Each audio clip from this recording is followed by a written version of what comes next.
Immerse yourself in a leisurely and enchanting journey through ancient Greek legends and the hidden corners of heroic lore. Let the light dim and a soft blanket envelop you as the day's hustle and bustle melts into silence. There is something truly magical about ancient tales. They bear the imprint of centuries, the whisper of campfires, the gentle rhythm of voices that passed these stories down from generation to generation for millennia. Tonight we will trace the path of one of the greatest heroes, from his first breath to his last, seemingly impossible feat. Dim the lights, perhaps turn on a fan, letting its soft hum become a backdrop, and let the story begin. Imagine yourself in the heart of ancient Thebes, on a warm summer night. The air is filled with the scent of olive oil and freshly baked bread. In a humble dwelling, a woman named Alcmene prepares for the birth of an infant destined to become the most celebrated hero in all of Greek mythology. But this is not merely a tale of coming into the world. It is the prelude to an epic saga that will encompass 12 impossible tasks. And it all begins with the rather complicated love life of Zeus, the lord of the gods. You see, Zeus had a certain reputation. While his wife, Hera, reigned beside him on Mount Olympus, Zeus had a habit of casting his gaze elsewhere. He skillfully changed his form and visited mortal women, leaving behind children who were half human, half divine. These children, known as demigods, often lived extraordinary lives, but they also existed under the constant shadow of Hera's jealousy. Alcmene was different from Zeus's other mortal lovers. She was known throughout Thebes for her virtue and unwavering loyalty to her husband, Amphitryon. But Zeus, being Zeus, saw this as a challenge, not an obstacle. One night, while Amphitryon was away on campaign, Zeus assumed the exact likeness of Alcmene's husband and visited her. Alcmene, believing it was truly her beloved husband, returned home early, greeted him with undisguised joy. That single night changed everything. When the real Amphitryon returned the next day, Alcmene was confused by his stories of the previous evening. But by then, it was too late. Zeus had had his way, and Alcmene soon found herself carrying the child of the king of the gods. Now, imagine yourself a servant in that household, watching the months pass. You notice that Alcmene's pregnancy seems unusual. The baby kicks with extraordinary force. Strange dreams visit Alcmene's sleep, as if portending future events. And on Mount Olympus, Hera slowly learns of her husband's latest infidelity. Hera's wrath was not solely fueled by jealousy, though that certainly played a part. She was the goddess of marriage and family, and Zeus's constant philandering was a personal insult to everything she represented. But this child was destined to be special. Zeus had grand plans for him, and Hera simply could not allow it. The night of the birth arrives and you feel the tension in the air, like the pressure before a storm. Alcmene goes into labor. But something is wrong. Hours pass, then more hours. The midwives whisper among themselves, their faces etched with worry. The baby should have been born by now, but it is as if some invisible force holds back the natural process. What Alcmene doesn't know is that on Mount Olympus, Hera has sent Eileithyia, the goddess of childbirth, to sit by Alcmene's door. Eileithyia sits, legs crossed, fingers intertwined, using her divine power to prevent the birth. It is an ancient form of magic, and it works perfectly. But in these old stories there is always someone clever. One of Alcmene's handmaidens, a quick-witted woman named Galanthis, notices something strange about the stranger sitting by their door.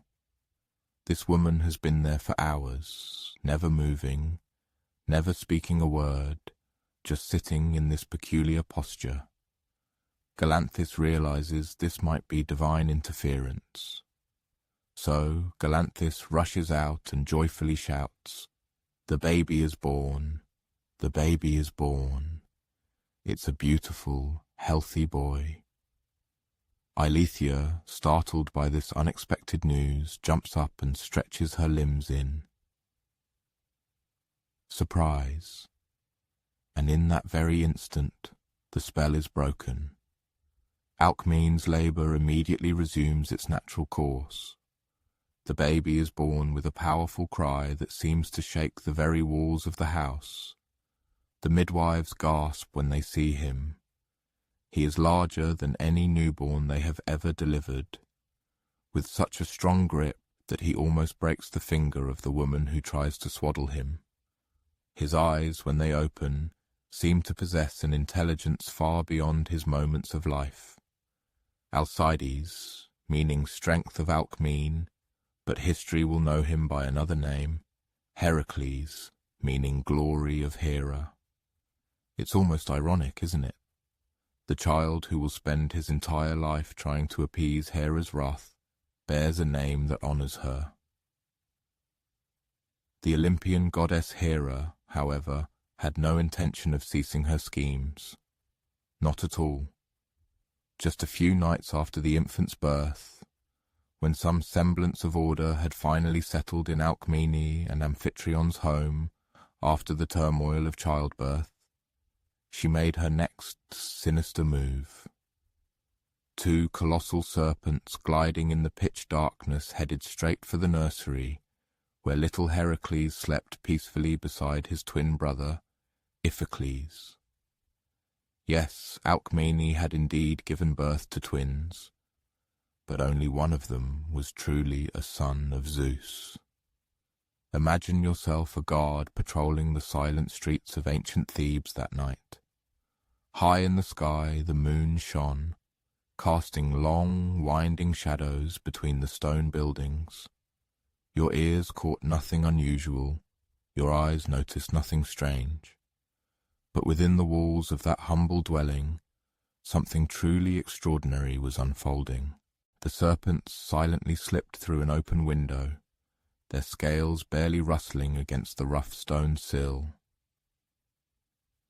These colossal creatures, sent by Hera herself, carried venom potent enough to kill a dozen strong adult men.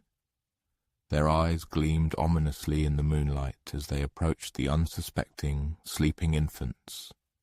Iphicles, the younger brother, woke first and immediately burst into tears, a natural, instinctive reaction of any ordinary child encountering such chilling horror.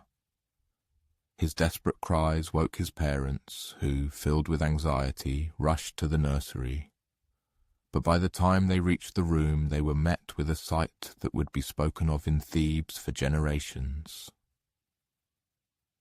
There, in the middle of the room, infant Heracles was joyfully cooing, clutching one enormous snake tightly in each tiny fist. He held them as if they were harmless toys, and these massive reptiles, living instruments of divine vengeance, were already dead. The infant, who by all laws of nature should have been terrified, was instead laughing. The child, who should have been utterly helpless, displayed strength unimaginable for one barely a week old. Amphitryon, looking at this astonishing scene, slowly began to grasp something incredible. His wife's mysterious pregnancy, the agonizing difficulties during childbirth, and now this inexplicable display of inhuman power. Before him was no ordinary baby. This was the son of a god. From that momentous night forward, every inhabitant of their home clearly understood that they were raising someone truly special. Heracles grew at a supernatural rate and developed unprecedented strength. By the time he was a toddler, he could already lift stones that strong adult men struggled with. At 5 years old, he could easily outrun the fastest horses, but with this incredible strength came a heavy burden that would haunt him throughout his life: the unyielding, endless hatred of the goddess Hera.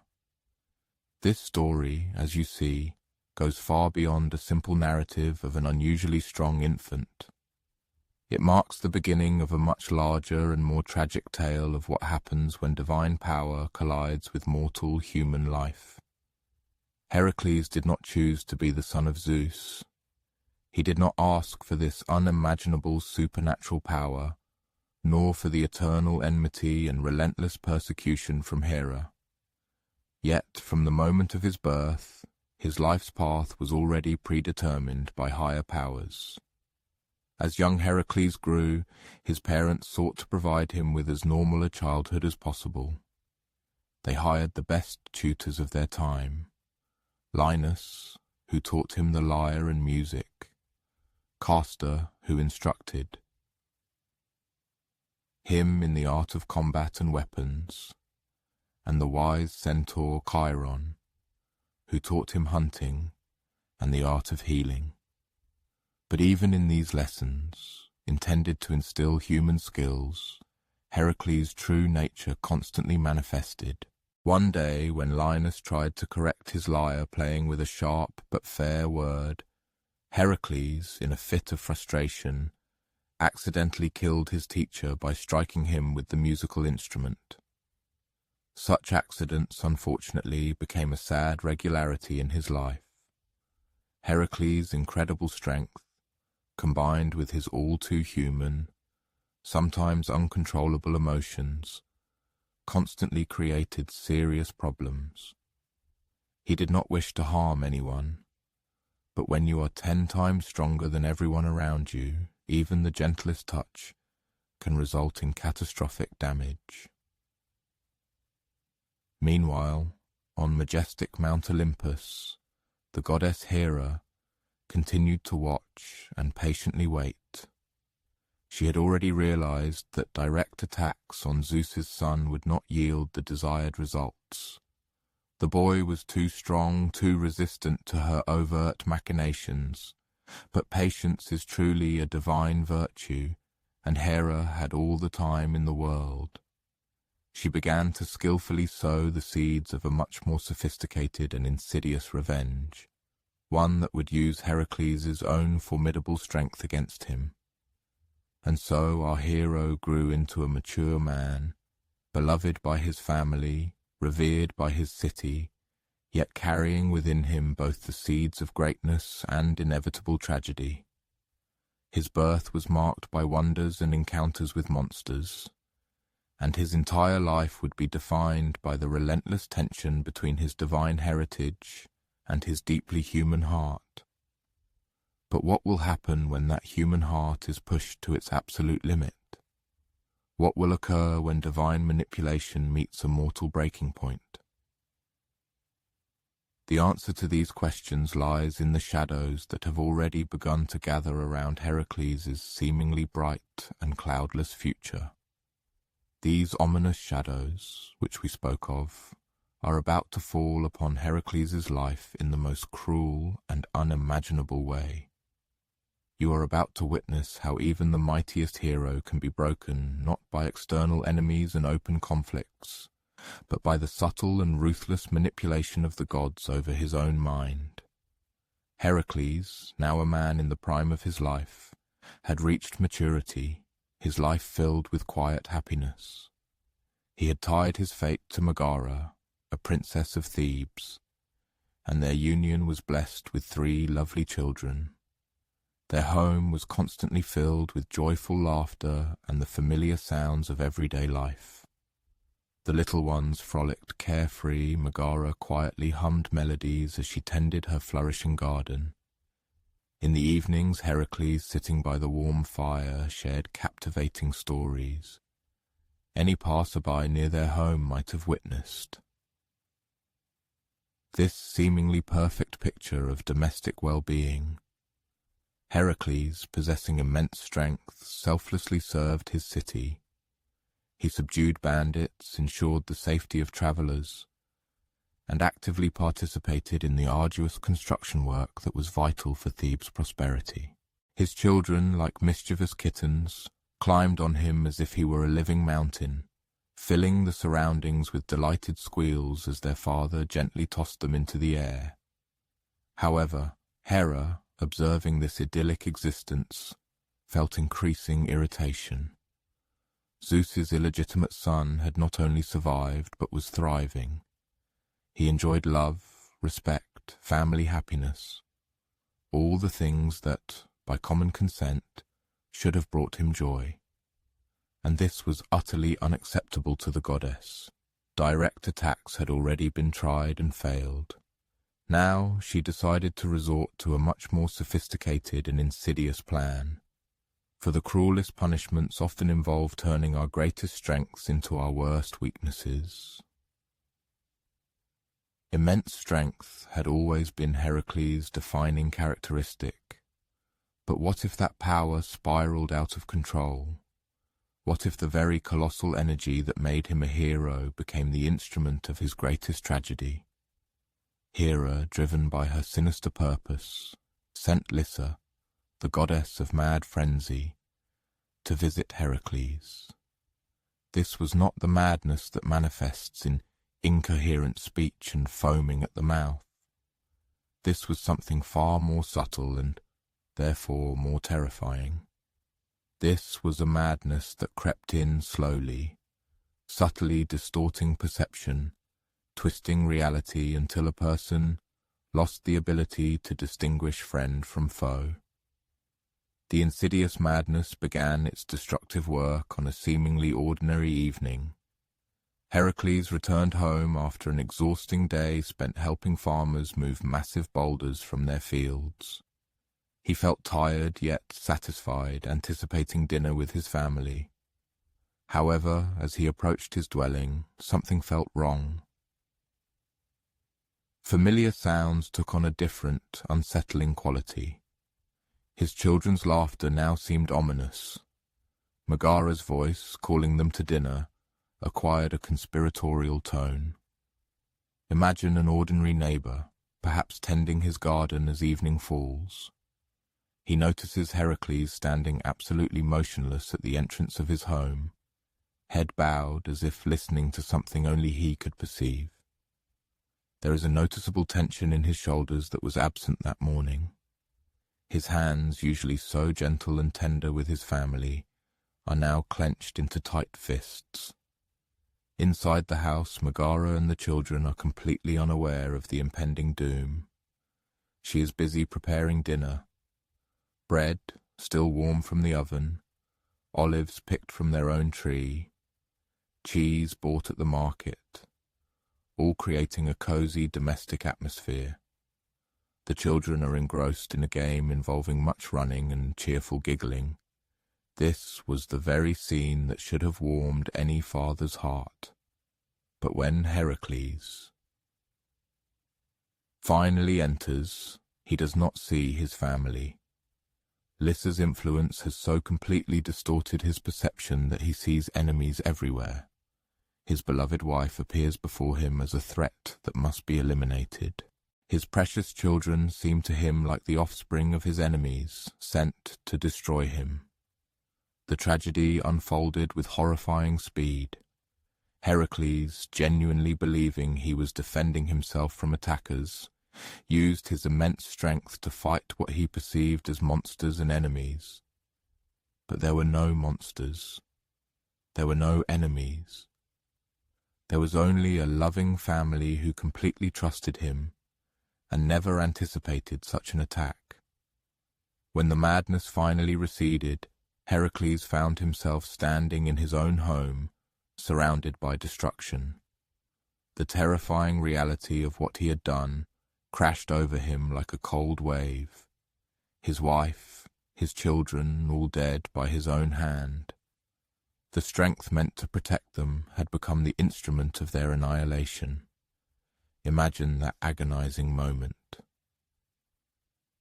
When his vision fully cleared, the late evening light streamed through the window, illuminating a scene of such grief that even the gods themselves might have shed tears. Heracles fell to his knees, his great strength utterly useless against the weight of sorrow and horror. He let out a cry of such unbearable pain that people throughout Thebes stopped, stunned by the sound of a soul tearing apart. Neighbors rushed in but froze at the doorway, seeing what had transpired. Here was the great hero of Thebes, the man who could fight lions and move mountains, reduced to sobbing over the bodies of his own family. Whispers of alarm spread through the city. Some saw what had happened as nothing less than divine retribution, while others were simply stunned, speechless. News of the tragedy spread rapidly, and by dawn, every inhabitant knew what had occurred. However, the question tormenting everyone's minds was the same one that had torn at Heracles' heart. How could a man so fundamentally good and righteous commit something so monstrously evil? The answer, of course, lay in Hera's cunning schemes and her relentless manipulation. But even this knowledge did not alleviate the weight of grief or diminish the burning guilt. Heracles may have been merely an unwitting instrument in this terrible drama, but the blood on his hands remained very real, and the love lost, irrevocably gone. For several days the hero refused food, drink, and any contact. He sat in the ruins of his home like a silent statue staring into the void. Friends attempted to approach him, but his sorrow was so deep and all-encompassing that any words seemed trivial and inappropriate. What could one say to a man whose greatest power had become his most terrible curse? And yet, through the veil of despair, his young nephew Iolaus managed to reach him. Barely out of adolescence, Iolaus had always held deep admiration for his uncle.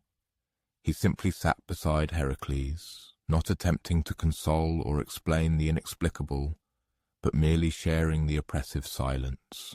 After a long pause, Heracles finally spoke, his voice barely audible, like a whisper of the wind. I killed them.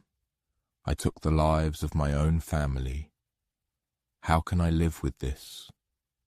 Iolaus, possessing wisdom beyond his years, did not minimize the magnitude of what had happened, nor did he offer easy absolution.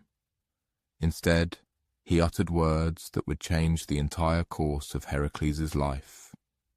Uncle, you cannot bring them back to life, but perhaps you can give meaning to their deaths. Perhaps you can find a way to serve others so selflessly that their memory becomes a blessing, not a curse. This conversation planted a seed of an idea in the hero's soul, one that would eventually lead him to the oracle at Delphi. Before that, however, he had to somehow reconcile himself with what he had done. He began his wanderings, leaving Thebes behind, unable to bear the sight of the house where his family's lives had ended. For several months he roamed the Greek countryside like a restless spirit. He helped wherever he could, clearing roads of bandits, rescuing travelers from wild beasts. But these feats brought him no joy. It was atonement, not a cause for celebration. He sought to restore some cosmic balance, though he knew that nothing could truly balance the loss of innocent lives. It was during this period of aimless wandering that Heracles began to forge his own philosophy, which would later become his guiding star. He learned the bitter truth: strength without wisdom harbors danger, and power without humility inevitably leads to destruction. the hero began to realize that true heroism lies not in possessing the greatest might or fearlessness. It lies in serving others, especially when that service demands complete self-sacrifice and the greatest sacrifices. Grief changed him to his core. The easy self-confidence of youth vanished, replaced by a deeper understanding of human vulnerability and the fragility of existence. He learned that any person, no matter how strong or well-intentioned, can fall victim to forces far beyond their control. This knowledge made him more compassionate towards the mistakes and failures of others, and it strengthened his resolve to dedicate the rest of his life to protecting those in need. However, the question remained, what form should this service take? How to atone for the unforgivable? The answer would come from the most unexpected source, from the very cousin who had always envied his incredible strength and would now use it to humiliate the hero in a way that would make even the gods shudder at such cruelty. Sometimes the path to redemption leads through the valley of humiliation, and sometimes that is where a broken hero must go to regain his wholeness. And so the path to atonement led Heracles to Delphi, where the oracles spoke in riddles, shrouded in sacred smoke. Her words still echoed in his mind as he walked the dusty road leading to Tiryns. Serve Eurystheus for 12 years. Perform any tasks he gives you. Only then will you be cleansed of your guilt. Many might wonder how such a powerful man as Heracles found himself forced to obey his cowardly cousin Eurystheus. This was precisely what the cunning Hera had intended.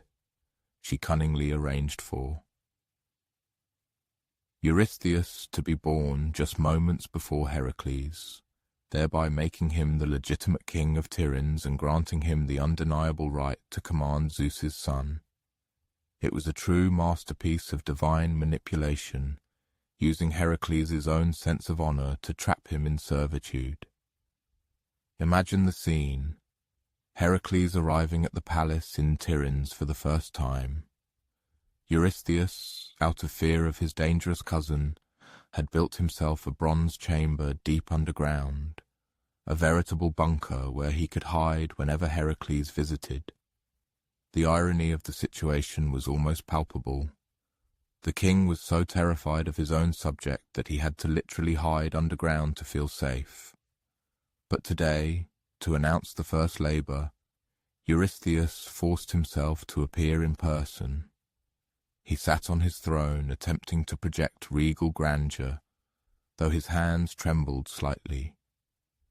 Heracles knelt before him, and on the hero's face, an internal struggle was clearly visible.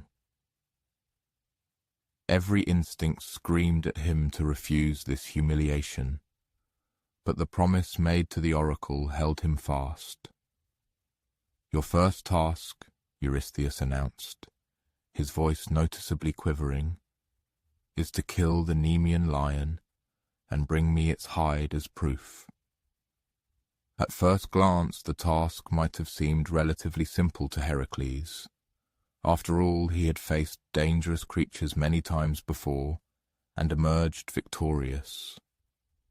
However, the Nemean lion was not merely a predator, but a true offspring of ancient monsters. Its lineage inspired terror. Its mother was Echidna, a creature whose upper body belonged to a woman and whose lower body was a coiling serpent, while its father was Typhon, a giant with 100 dragon heads.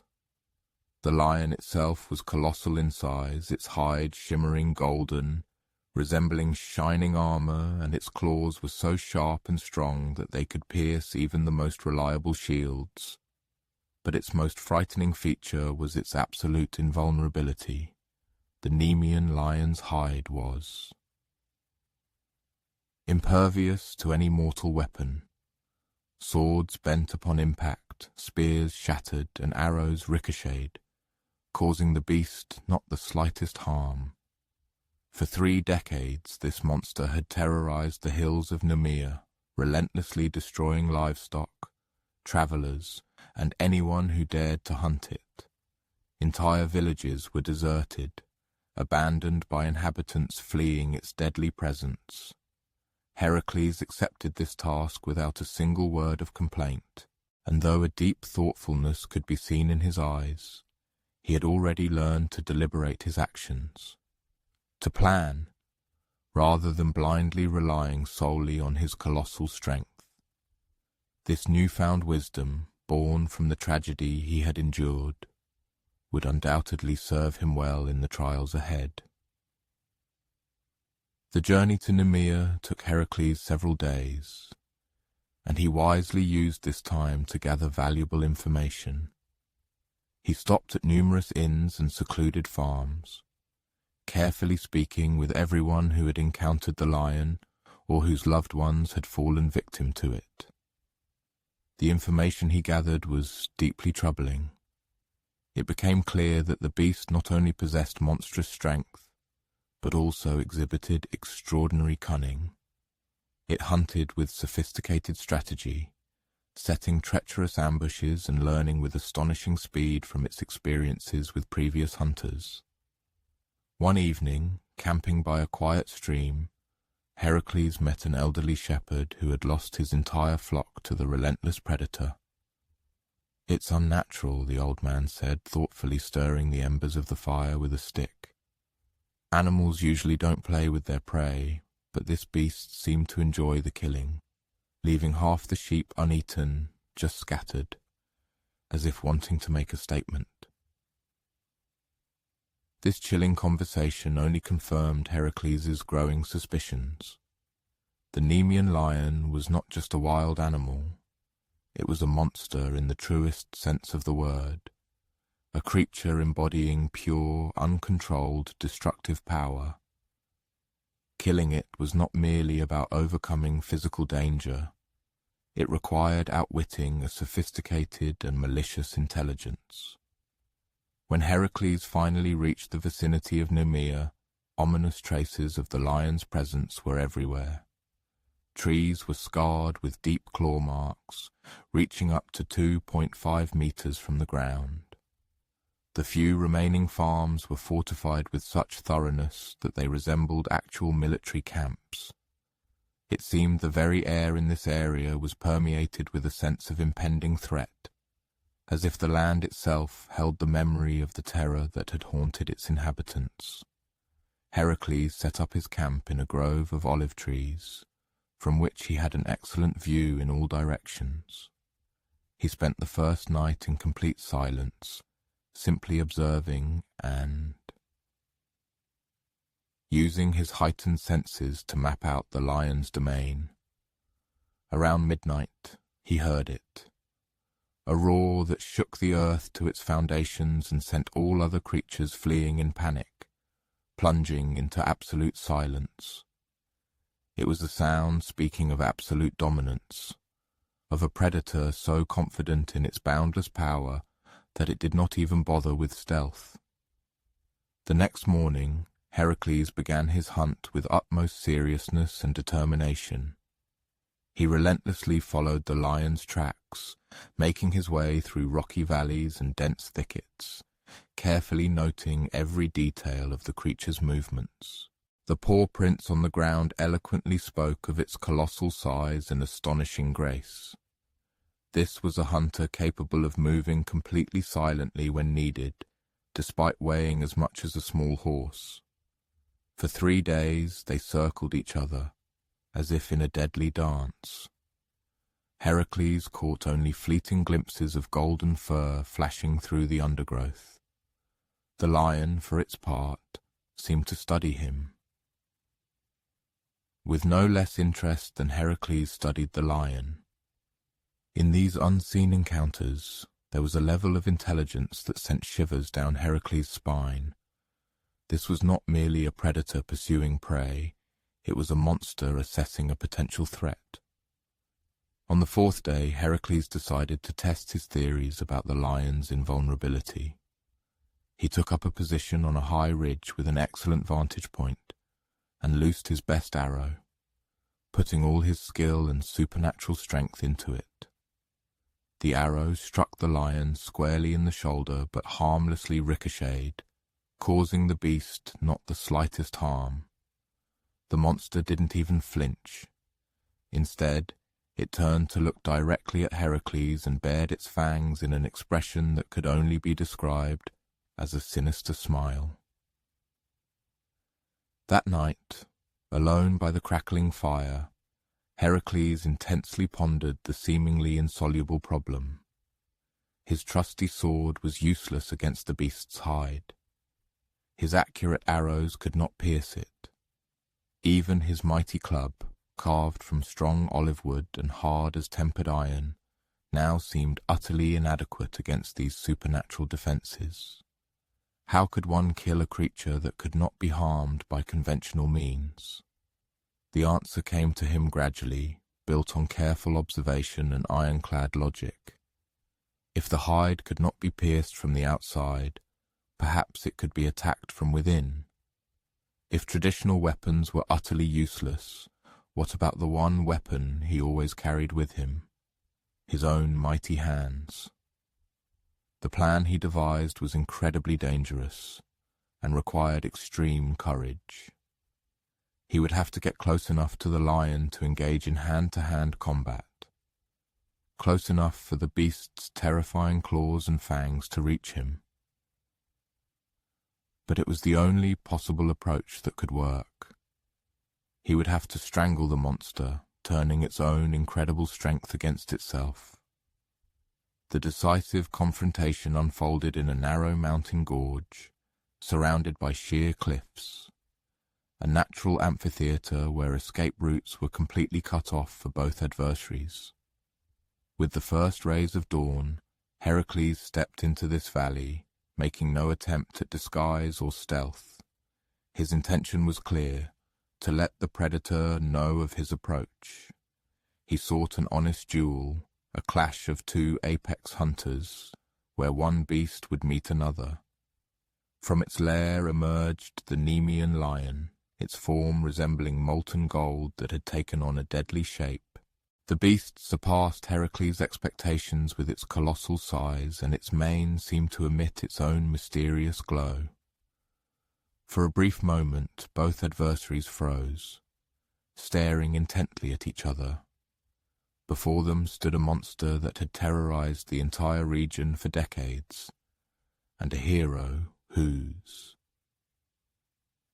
mission was to put an end to its tyranny.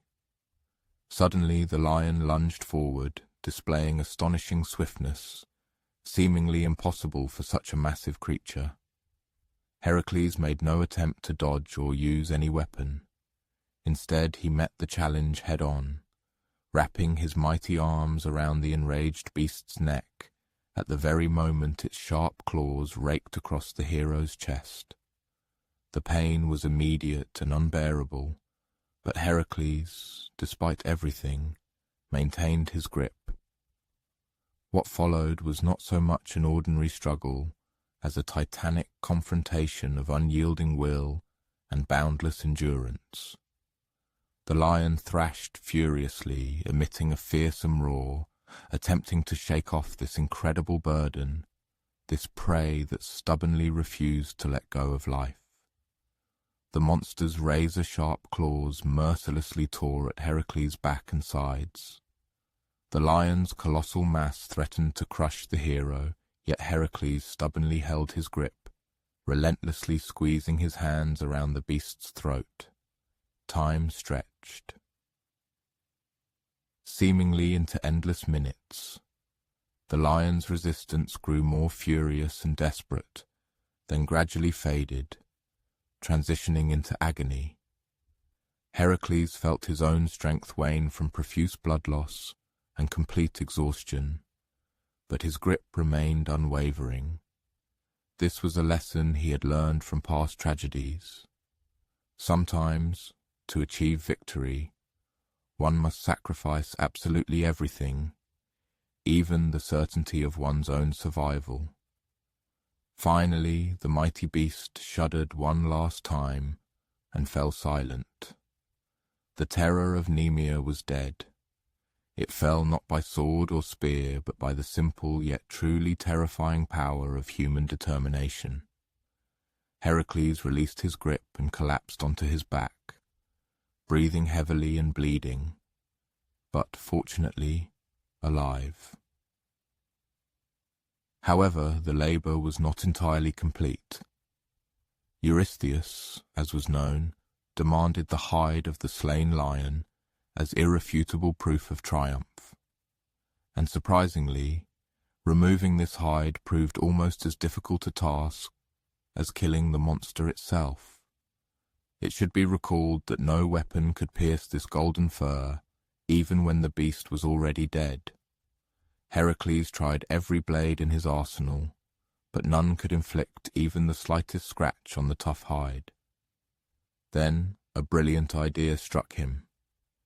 If external means could not pierce the invulnerable hide, why not use the lion's own natural weapon, one of its own razor-sharp claws?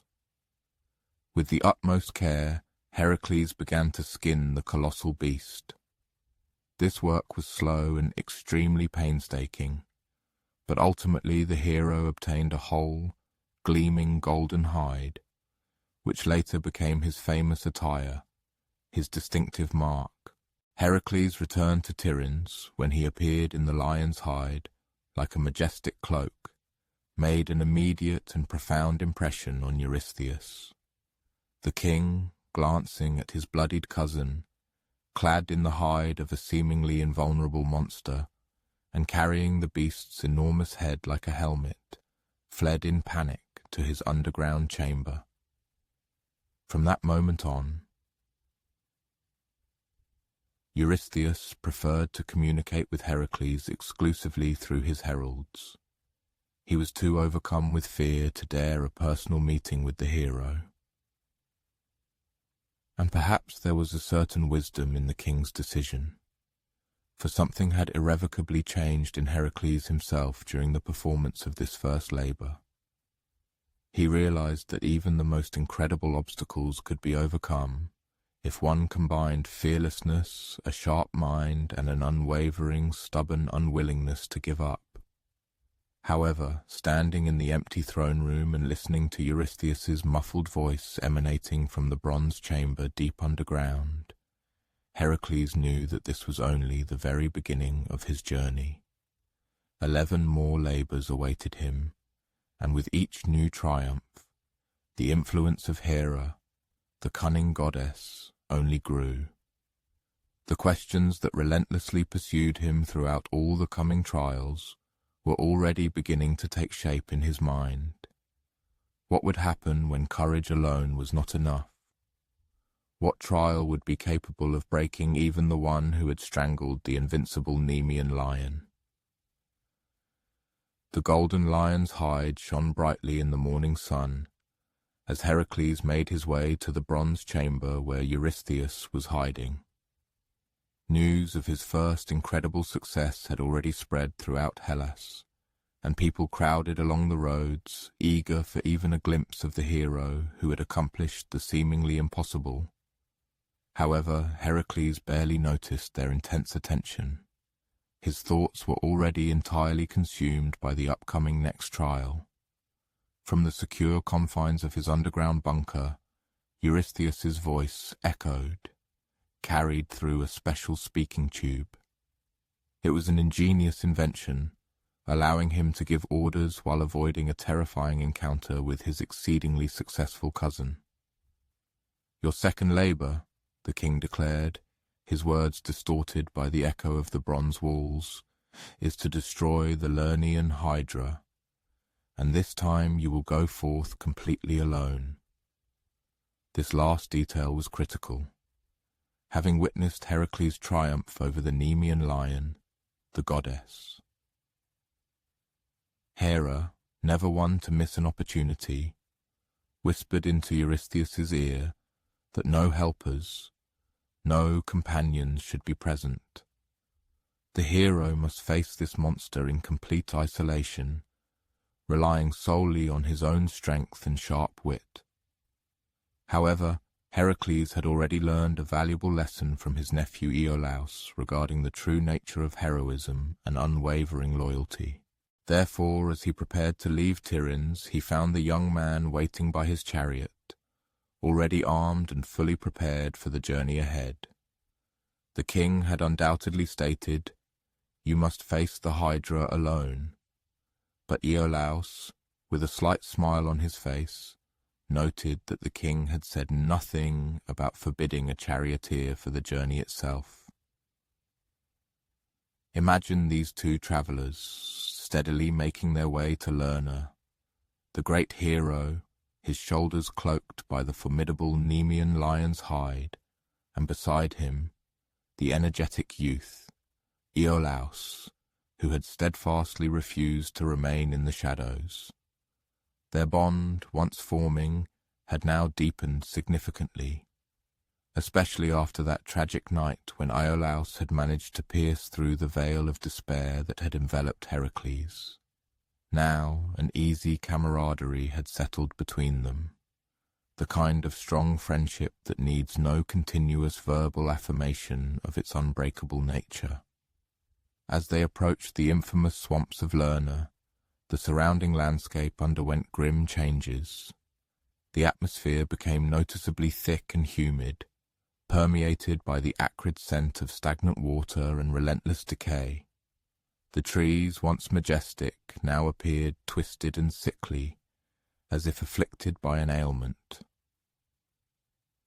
Even the sun's rays seemed unusually dim here, muted and diffused through the perpetual, ominous haze that constantly rose from the marshes. Encountering locals along their path, the travellers heard tales capable of unsettling even a man as fearless as Heracles. It turned out that the Lernaean Hydra was not just a mythical monster. It was a veritable plague upon the land. Its breath, it was said, was so poisonous that it caused vegetation to wither for miles around, transforming flourishing meadows into lifeless wastes. The very presence of this abominable creature poisoned vital water sources and fertile soil.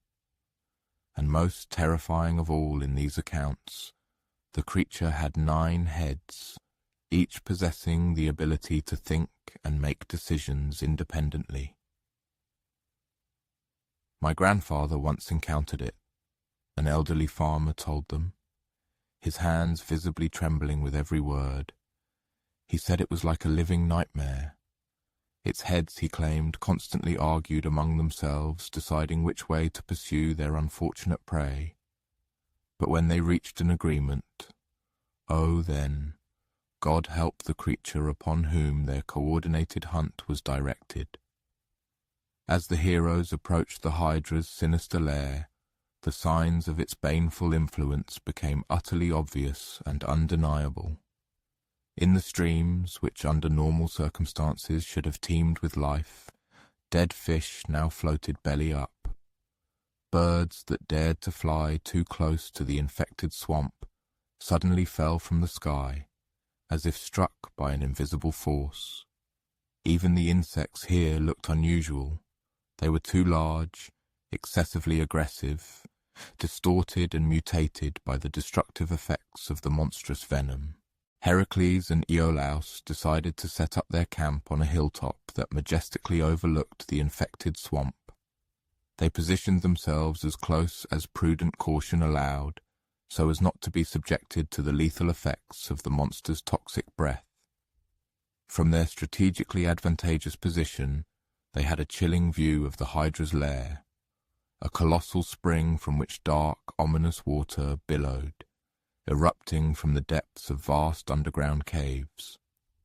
This spring was surrounded by a grim panorama, the time-whitened bones of countless victims, including both animal remains and human skeletons, served as a grim testament to the deadly power of the marsh dweller. That evening, as they meticulously devised their strategy for the upcoming battle, Heracles shared his troubling observations with Iolaus. "We should worry not only about its venom," he said. carefully studying the ominous lair in the gathering twilight. Look at how haphazardly these bones are scattered. The Hydra doesn't just mindlessly kill its victims. It seems to take a perverse pleasure in playing with its prey. And indeed, the arrangement of the skeletons unequivocally testified to the monster's cruel, sophisticated intelligence. Some remains were positioned as if their owners had desperately tried to crawl away in the last moments of their lives, as death had already overtaken them. Others were neatly stacked in even piles like grim trophies. This was not the result of a random slaughter by a mindless animal. This was the deliberate work of some creature that clearly took sadistic delight in inflicting terror and suffering. The next morning heralded their first, inevitable direct encounter with the monster. Heracles, true to his word, approached the spring alone. Meanwhile, Iolaus remained at a safe distance, holding the chariot and horses, ready to act on signal. The plan seemed simple: lure the Hydra from its hiding place, engage it in battle, and hope that the thick lion's hide would provide sufficient protection from its deadly venom. However, they had overlooked one thing: the Hydra's astonishing patience. For long hours, Heracles stood at the edge of the swamp, trying to provoke it into a fight. He shouted challenges, threw stones into the dark waters, and even shot flaming arrows that pierced the surface. But nothing happened. The spring remained motionless and ominously dark, showing no slightest sign that anything alive dwelled in its depths. It was only when Heracles, frustrated by the apparent lack of reaction, turned to leave, that the Hydra made its crushing strike. The spring water suddenly churned and exploded as something colossal began to rise from its depths. First, one head appeared, then another, and so on, until 9 serpentine necks began to writhe above the surface, like a gruesome forest of malevolent, stirring trees. The creature's body, when it fully emerged from the water, proved even more terrifying than even the darkest legends could have suggested. It was the size of an adult elephant, covered in dense, dark scales that gleamed ominously with moisture. Each of the 9 heads possessed its unique appearance. Some had sharp horns, others fringed crests on their necks, and still others multiple rows of deadly fangs. But all of them, without exception, had the same burning red eyes and the same chilling expression of intelligent, undisguised hatred. The Hydra's attack followed immediately, and struck Heracles from all sides simultaneously, forming a deadly whirlwind. The 9 heads acted completely independently of each other, each striving to trap the hero, while the others provided strategic support.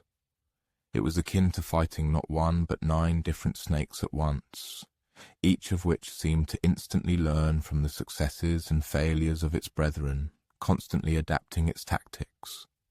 Heracles' first instinctive move was to bring his legendary club into play, and at first this action seemed to yield the desired result. A powerful, crushing blow shattered one of the monster's smaller heads, throwing it back, and a piercing cry of pain erupted from the remaining 8 mouths. However, to Heracles' horror, something utterly impossible and unnatural occurred. In the place where 1 head had just been destroyed, 2 new ones began to grow with astonishing speed. It was this ability for instant regeneration that was the Hydra's most terrifying feature, making it invincible to any force attempting to overcome it by direct assault. Each severed head did not merely regenerate but doubled, paradoxically making the creature only more powerful, not weaker. With growing desperation, Heracles realized that his usual proven approach, applying crushing force with indomitable determination, would in this case only strengthen his enemy, making it even more powerful. The struggle rapidly devolved into a true nightmare of endless dodging and frantic maneuvering, as from each previous wound of the monster, more and more heads grew. What initially constituted a fight against 9 opponents soon turned into a confrontation with 11, then 13, and then 15 heads.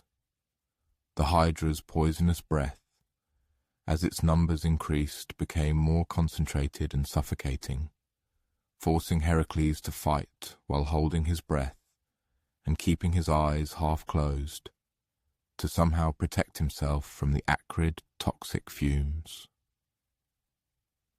Iolaus, who until that moment had been observing from a seemingly safe distance, suddenly realized that conventional fighting methods would be utterly useless in this battle. Before them was more a complex riddle than a straightforward combat encounter, demanding not brute force, but an ingenious solution. His memory helpfully recalled ancient tales that spoke of ferocious monsters capable of rapid regeneration, and in those legends, fire invariably served as the sole means to achieve final and irreversible victory. Driven by a sudden insight and boundless courage, he decisively steered his chariot directly into the epicenter of the furious battle. Leaping out swiftly, clutching a flaming torch, Iolaus reached the Hydra just as Heracles, with a mighty blow, severed another of its heads. Without a moment's hesitation, before the fresh wound could begin to heal, Iolaus pressed the torch to the decapitated neck stump, searing it with searing flames. The result was instantaneous and absolutely decisive. The seared flesh could not regenerate. Instead, it sealed permanently, depriving the Hydra not only of one head, but of any hope of its return. Heracles immediately grasped the genius of this move, and a smile of genuine admiration blossomed on his face, directed at his nephew. The subsequent actions represented a true dance of impeccable coordination between the celebrated hero and his loyal assistant. Heracles struck with almost surgical precision, methodically severing heads one by one, while Iolaus tirelessly followed, sealing each fresh wound with his torch, preventing even the slightest onset of regeneration. Such tactics required not only instantaneous timing, but also absolute, unwavering trust in each other. The slightest delay or hesitation and the number of the monster's heads would inevitably spiral out of control. The malevolent monster finally comprehended what was happening, and it was overcome with all-consuming despair. The Hydra's remaining heads descended upon the heroes with doubled fury, aiming to destroy them before they could complete their methodical slaughter. Acrid venom sprayed in all directions.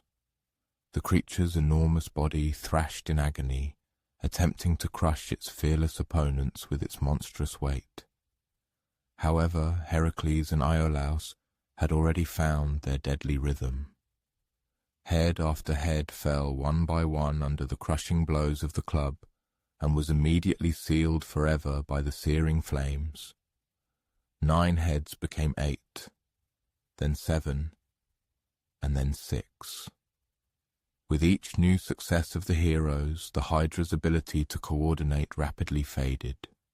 Panic gripped the surviving heads. They thrashed in wild fury instead of acting in concert. When only a single head remained, the Hydra made a last, desperate attempt to escape. It began to retreat towards its lair, hoping to find refuge in the depths of the spring, where the heroes would not be able to pursue it. But Heracles was not about to let it get away. He swiftly leaped onto the monster's back, riding it like a wild horse, and held on until he was in the ideal position to deliver the final, decisive blow with his mighty club. The last head fell with a dull, wet thud, and Iolaus's torch finally brought an end to the Hydra's malevolent reign. The monster's gigantic body shuddered one last time, then fell motionless, lifeless. The poisonous mist that had shrouded the Lernaean swamps for decades began to slowly dissipate, and for the first time in living memory, pure sunlight touched the waters of Lerna. However, the hero's work was not entirely complete. Heracles, as a true hero, had learned to approach his labours with utmost thoroughness and foresight. He dipped his arrows into the Hydra's deadly blood, thereby creating weapons that would forever be imbued with the monster's venom. These arrows would serve him faithfully in future trials, though, ironically, they would also bring unexpected tragedy to someone he truly and deeply loved.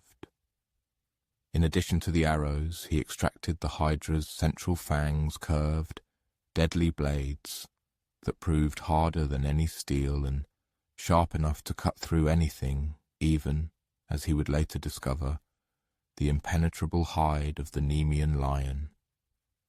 These trophies were not merely symbols of victory.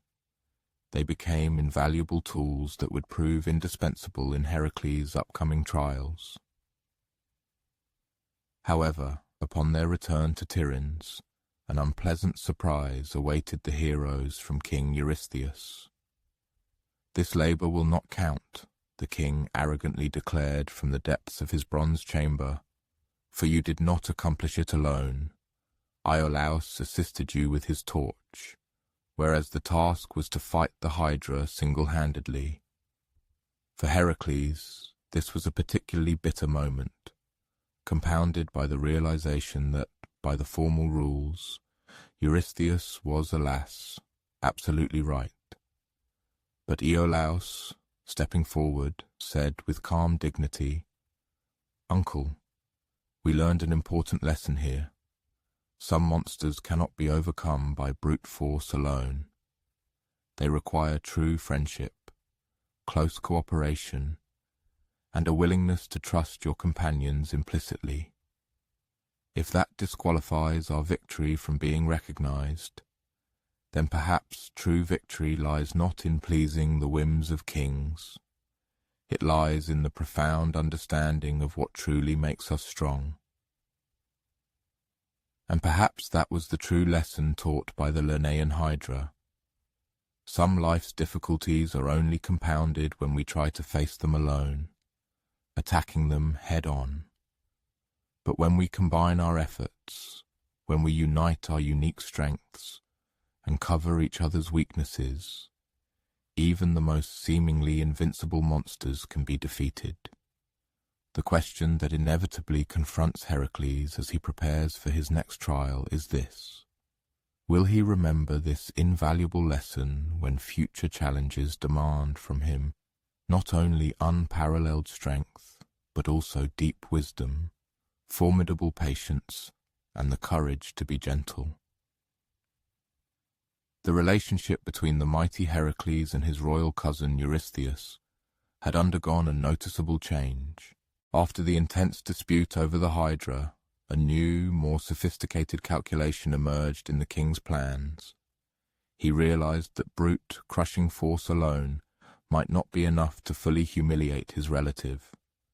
Perhaps a more subtle, almost psychological form of torment was required. "Your third labour," Eurystheus proclaimed through the speaking tube, and in his voice notes of a peculiar, malicious satisfaction were clearly audible, "is to capture the Ceryneian hind alive and deliver it to me unharmed. You have exactly 1 year to complete this difficult task." At first glance, this might have seemed a relief after the brutal battles with venom-breathing, instantly regenerating monsters. What, seemingly, could be difficult about catching a hind? However, when Heracles fully acquainted himself with the description of his target, he began to grasp the true, insidious cunning embedded in this assignment. The Ceryneian hind was not merely a wild deer. It was a creature of unearthly beauty, possessing golden antlers that shone like captured sunlight in their branches, and bronze hooves that emitted a melodic ringing, like bells, with every swift stride. Most importantly, it was sacred to Artemis, the great goddess of the hunt, and under her direct divine protection. Killing such a sacred animal would inevitably incur the wrath of Artemis herself upon Heracles, which was tantamount to a death sentence. But the truly diabolical component of this trial lay elsewhere. The hind was faster than anything a mortal could ever imagine. It could outrun the wind itself, covering hundreds of miles in a single day, showing no signs of fatigue.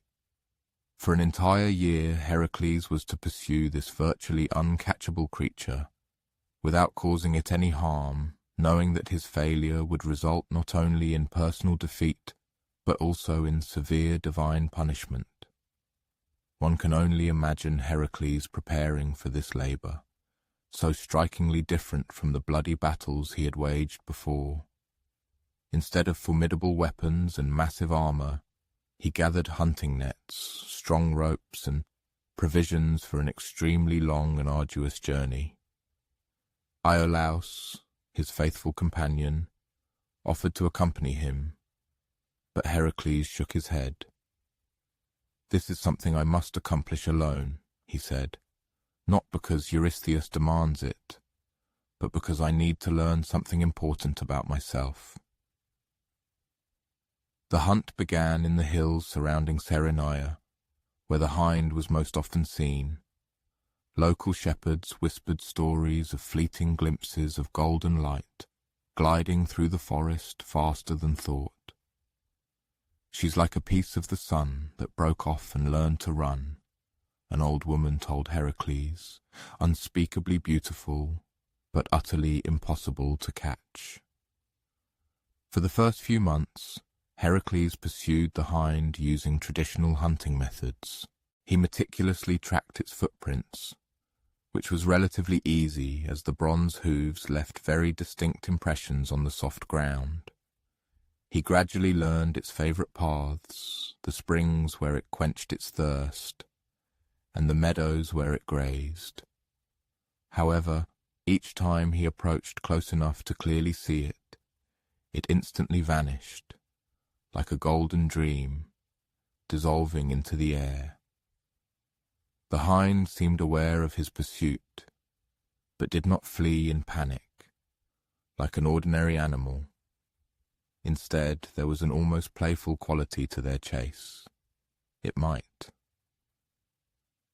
graze peacefully in a meadow until Heracles drew close enough to attempt to capture it, and then gracefully depart with movements that seemed rehearsed. Sometimes it even paused to look back at him, as if checking if he was still following. Summer turned to autumn, and then autumn gave way to winter. Heracles learned to read the changing seasons by the hind's behavior. In summer, it preferred the high mountain meadows. In autumn, it moved to oak groves, where fallen acorns provided easy food. Winter found it in the lower valleys, where streams flowed warm from underground springs. But no matter how well Heracles studied its habits, he could not close the final, decisive gap. The hind always remained one step ahead, one leap out of reach. For one accustomed to solving problems solely with strength and unwavering resolve, this constant, almost achieved success became a peculiar form of gentle, exhausting torture. It was during the long winter nights in complete solitude under a starry sky that seemed incredibly distant and indifferent, that Heracles began to realize what this seemingly fruitless labor was truly teaching him. He was learning patience, but not the gritted teeth, tense patience he had always relied on, but a deeper, calmer acceptance of things that could not be rushed or forced. He began to notice the smallest details he had never observed before: how the morning mist rose from the streams, the particular quality of light filtering through different tree canopies, the songs of birds changing with each season. For the first time since the tragic death of his family, Heracles began to find peace in simple presence, rather than in the constant striving to achieve or overcome something. Spring arrived, and with it, a subtle, almost imperceptible shift in the dynamic between hunter and prey. The hind still evaded capture, but now there were moments when it did not immediately flee at Heracles' approach. It might graze calmly while he sat perfectly still 50 meters away, taking no step forward or backward. These peaceful interludes, filled with quiet coexistence, became more frequent as the months passed. In late spring, as nature had fully awakened, Heracles settled by a clear stream to break his journey with a humble breakfast of bread and olives. At that moment, on the opposite bank, the hind appeared before him. It was so close that the hero could easily discern every golden hair on its coat, feel the warmth and deep intelligence shining in its dark eyes. For a long moment they simply gazed at each other in silence across the transparent waters of the stream. Then something truly astonishing, defying logic, occurred. The hind stepped into the stream with incredible grace and began to slowly cross it, heading directly towards him, every instinct embedded in Heracles. As a great hunter demanded that he immediately grab a net, prepare for capture, but somehow he knew any sudden movement would shatter this fragile connection. Instead, he continued to unhurriedly finish his breakfast, as if nothing out of the ordinary was happening. The hind, emerging from the stream, approached him slowly, cautiously but utterly without fear. It came so close that Heracles could easily reach out and touch its golden flank. However, instead, he broke off a piece of bread and offered it to her on his open palm. The animal sniffed the treat, then accepted it with astonishing gentleness. Its lips were soft on his skin, like the lightest touch of silk. For several minutes they shared the morning meal in comfortable, peaceful silence. The hero and the sacred hind, predator and prey by their very nature, had found an unexpected and profound friendship during a pursuit that had defined their existence for almost an entire year. It was at this moment of perfect calm and harmony that Heracles grasped the true, profound nature of his difficult task. He was not meant to capture the hind by force or cunning trap. He was to win its trust so completely that it, of its own free will, would choose to go with him. The labor, it turned out, was not about conquest, but about forming a relationship. Over the following days, this astonishing pattern of interaction between man and animal repeated regularly. The hind visited the hero during his stops, fearlessly ate directly from his hands, and even allowed him to gently stroke its neck. However, it invariably maintained its independence and freedom. It never approached so closely that Heracles could hold it against its will, always leaving itself a path of retreat. Finally, with only a week remaining before his year-long deadline, Heracles made a decision that surprised even himself with its unusualness. He approached the hind not with traditional ropes or nets, designed for capture, but with simple words. "Lady," he said with formal reverence, thereby acknowledging its sacred nature and dignity, "I require your help, not as a hunter seeking to catch prey, but as one who humbly asks a favor of a friend." He then sincerely and honestly explained his difficult situation, the series of labors he had to perform, his deep guilt towards his family, and the insurmountable need for atonement. The hind listened with what seemed like genuine attention, its head tilted in an almost human gesture of reflection, as if it were pondering every word spoken. When Heracles finished his speech, the hind approached him, and, to his profound astonishment, calmly lay at his feet. It offered itself voluntarily, fully trusting him and his promise that it would not be harmed. It was a moment of such pure and immaculate grace that tears welled up in Heracles' eyes. The journey back to Tiryns was unlike any of Heracles' previous adventures. The hind walked beside him not as a captive, but as a loyal companion, sharing the road. At times it would dart ahead, as if scouting the way, and at other times it would lag behind, captivated by interesting forest scents. It could have escaped at any moment, seized any opportunity, but it invariably chose to remain by the hero's side. This conscious choice by the animal completely transformed the very nature of the labor, giving it new, profound meaning. When they finally reached the palace, Eurystheus left his underground chamber for the first time since Heracles had begun his trials. The sight of the golden hind walking freely beside the mighty hero was so unexpected and striking that even the cowardly king could not restrain his curiosity. "How did you catch her?" Eurystheus asked, clearly expecting to hear a story of cunning traps or overwhelming force. "I didn't catch her," Heracles replied simply and calmly. "I asked her to come with me, and she agreed." Sometimes the truly impossible becomes real when we stop trying to force and start striving to understand.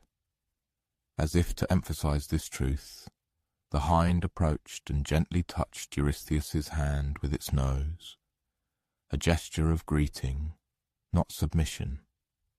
The king, despite all his many flaws and cowardice, was forced to acknowledge that he was in the presence of something sacred and truly miraculous. However, the labor, extraordinary as it was, had to be completed in strict accordance with its original conditions, and these conditions unequivocally required the hind to be placed under the full control of King Eurystheus. This was a critical moment that tested all the lessons Heracles had learned about trust, gentleness, and mutual respect. How could he now simultaneously uphold both the letter of his obligation to the king and the spirit of the unique friendship that had formed between him and the sacred animal? The resolution of this complex dilemma came from the hind itself.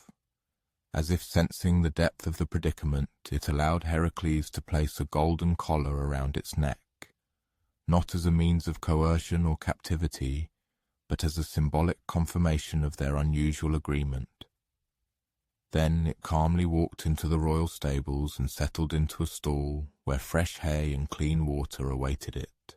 It remained there for exactly 3 days, which was sufficient time to fulfill all the technical requirements of the labor. And then, on the 4th morning, the hind simply vanished. The stall was empty, the collar was gone, and no trace of its presence remained, save for a single golden hair found on Heracles' pillow, a silent pledge of their friendship, destined to forever remind him of the invaluable lessons learned during the year they had spent together. Standing in the empty stall, Heracles pondered deeply the lessons he had learned from this, perhaps the most unusual of all his accomplished labors. He realized that some triumphs are achieved only through boundless patience, that certain relationships are built on mutual trust rather than total control, and that sometimes the most effective thing to do is simply to wait for someone to choose to walk with you. However, even while savoring these profound insights, the hero inevitably wondered what new trial awaited him. If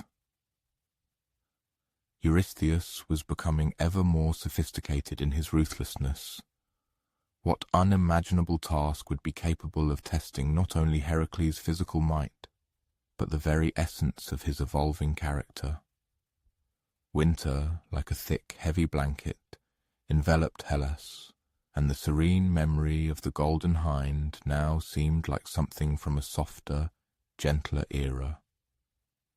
As Heracles made his way to Eurystheus's royal residence, white plumes of vapour escaped his mouth in the frosty air, and each step was accompanied by the characteristic crunch of snow underfoot. This time, when the royal voice echoed from his grim bronze chamber, it carried a distinct undertone of vexation, never before heard. The hind endeavour had clearly not turned out as intended. Eurystheus had hoped to see Heracles languish in a struggle with an inherently impossible task, not establish some semblance of a bond with his quarry.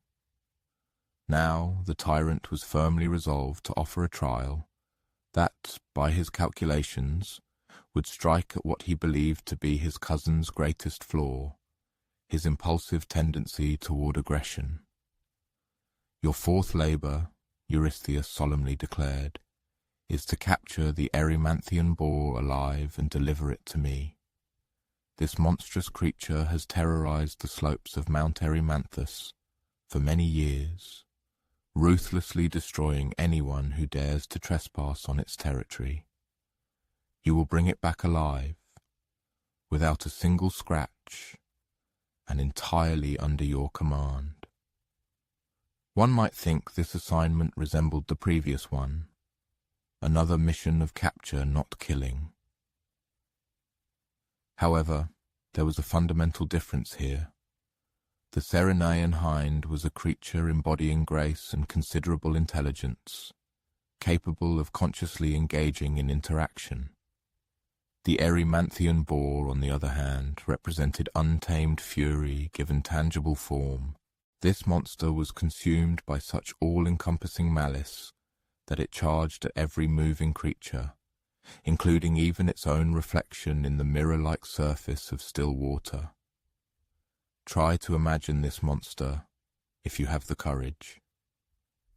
The wild boar was colossal in size, comparable to a small building, with enormous tusks, sharp and curved like scimitars, and eyes blazing with an unquenchable frenzy. Its hide, thick as forged armour, was scarred with deep gashes from countless battles with hunters who had vainly dreamed of claiming it as a trophy. What was most ominous was that it seemed to take genuine pleasure in acts of destruction, deliberately veering off course to trample crops and destroy everything created by human. Hands. However, Heracles had learned a profound lesson from his recent labours. He understood that brute force alone was not always the key to solving problems, and that the most straightforward method often proved the least effective. Preparing for his journey to Mount Erymanthus, the hero equipped himself not only with his usual arsenal of weapons, but also with ropes, strong nets, and various devices designed for capture, not for killing. His path led through some of the most picturesque winter landscapes in all of Greece. Snow-capped mountain peaks loomed like sleeping giants against a sky so deeply blue it seemed painted. Pines proudly bore white caps on their branches, and streams flowed dark and swift between banks of pristine snow. This place would have been a perfect sanctuary for contemplation and tranquility, were it not for the increasingly evident traces of the ferocious boar's presence. As Heracles climbed higher up the mountain slopes, the evidence of the monster's unbridled fury became undeniable and impossible to ignore. Entire groves of trees had been felled, their mighty trunks broken like fragile twigs. Enormous boulders, the size of small dwellings, had been dislodged from their ancient, millennia-old resting places. Even the very terrain seemed to bear deep scars from the boar's untamed ferocity. But it was when Heracles stumbled upon his first human victim that the true, all-encompassing horror emanating from this creature was fully revealed. A hunter's camp, abandoned in obvious, panicked haste, told a story of unspeakable terror and hopeless despair. Equipment lay in disarray, chaotically scattered, as if cast aside in a desperate flight. The campfire had long since died out, leaving only cold ashes, and distinct footprints in the snow unequivocally indicated where people had fled in panicked terror, seeking refuge in the lower, safer valleys. Heracles followed these fresh tracks and eventually found a hunter, a middle-aged man named Pholus, who had taken refuge in a cave with several other survivors. They greeted Heracles with the deep, desperate gratitude of people whose lives had for many weeks been overshadowed by an enduring terror and the expectation of imminent death.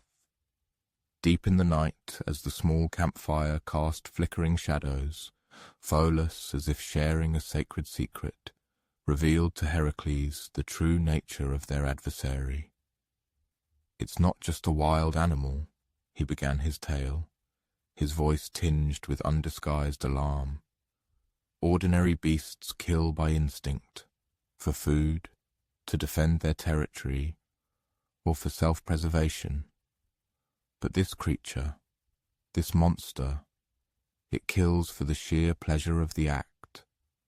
I've seen it chase herds of deer for miles, not to feed on their flesh, but just to experience the sharp, intoxicating thrill of the pursuit. And when it catches its prey—" Pholus couldn't finish, his words cut short. A shiver running through his body, betraying the horror he had experienced. From these few survivors, Heracles gleaned invaluable information about the ferocious boar's habits. It turned out that the beast was most active during storms, as if the chaos of the raging wind and snowstorm only fueled its furious wrath. It had no permanent lair. The boar preferred to relentlessly wander the mountain slopes, never staying in one place. But the most striking discovery was that the monster seemed to steadily grow in size and become more aggressive with each passing month, as if its own internal rage served as the source of its incredible growth. Armed with this crucial information, Heracles began his preparations for the hunt, patiently awaiting the most suitable weather conditions. When a powerful blizzard struck the mountain, he took up a strategic position in a narrow valley, which, as he knew, often served as a travel route for the boar. His plan was based not on direct confrontation, but on careful observation and cool-headed patience, skills he had only recently begun to develop. Through the swirling vortex of snow, the boar emerged like a materialized black nightmare. Its colossal figure remained barely discernible until it approached a critically dangerous distance, almost ready to attack. However, instead of engaging in a head-on collision, Heracles made an utterly unexpected move. He began to retreat, and this was not a display of fear, but rather a carefully thought-out strategic maneuver designed to lure the monster into a trap he had been working on for several days. Heracles had noticed that the boar's unbridled rage made it surprisingly predictable. Upon seeing potential prey, the beast attacked immediately and directly, never considering that this might be precisely what its opponent desired. By feigning flight, Heracles activated the monster's pursuit instinct, while maintaining complete control over the direction of the chase. The trap was ingenious in its simplicity. High in the mountains, Heracles had discovered a natural basin, filled to the brim with deep, loose snow. The snow was so deep that even the enormous boar, once it fell in, would inevitably become bogged down and unable to escape.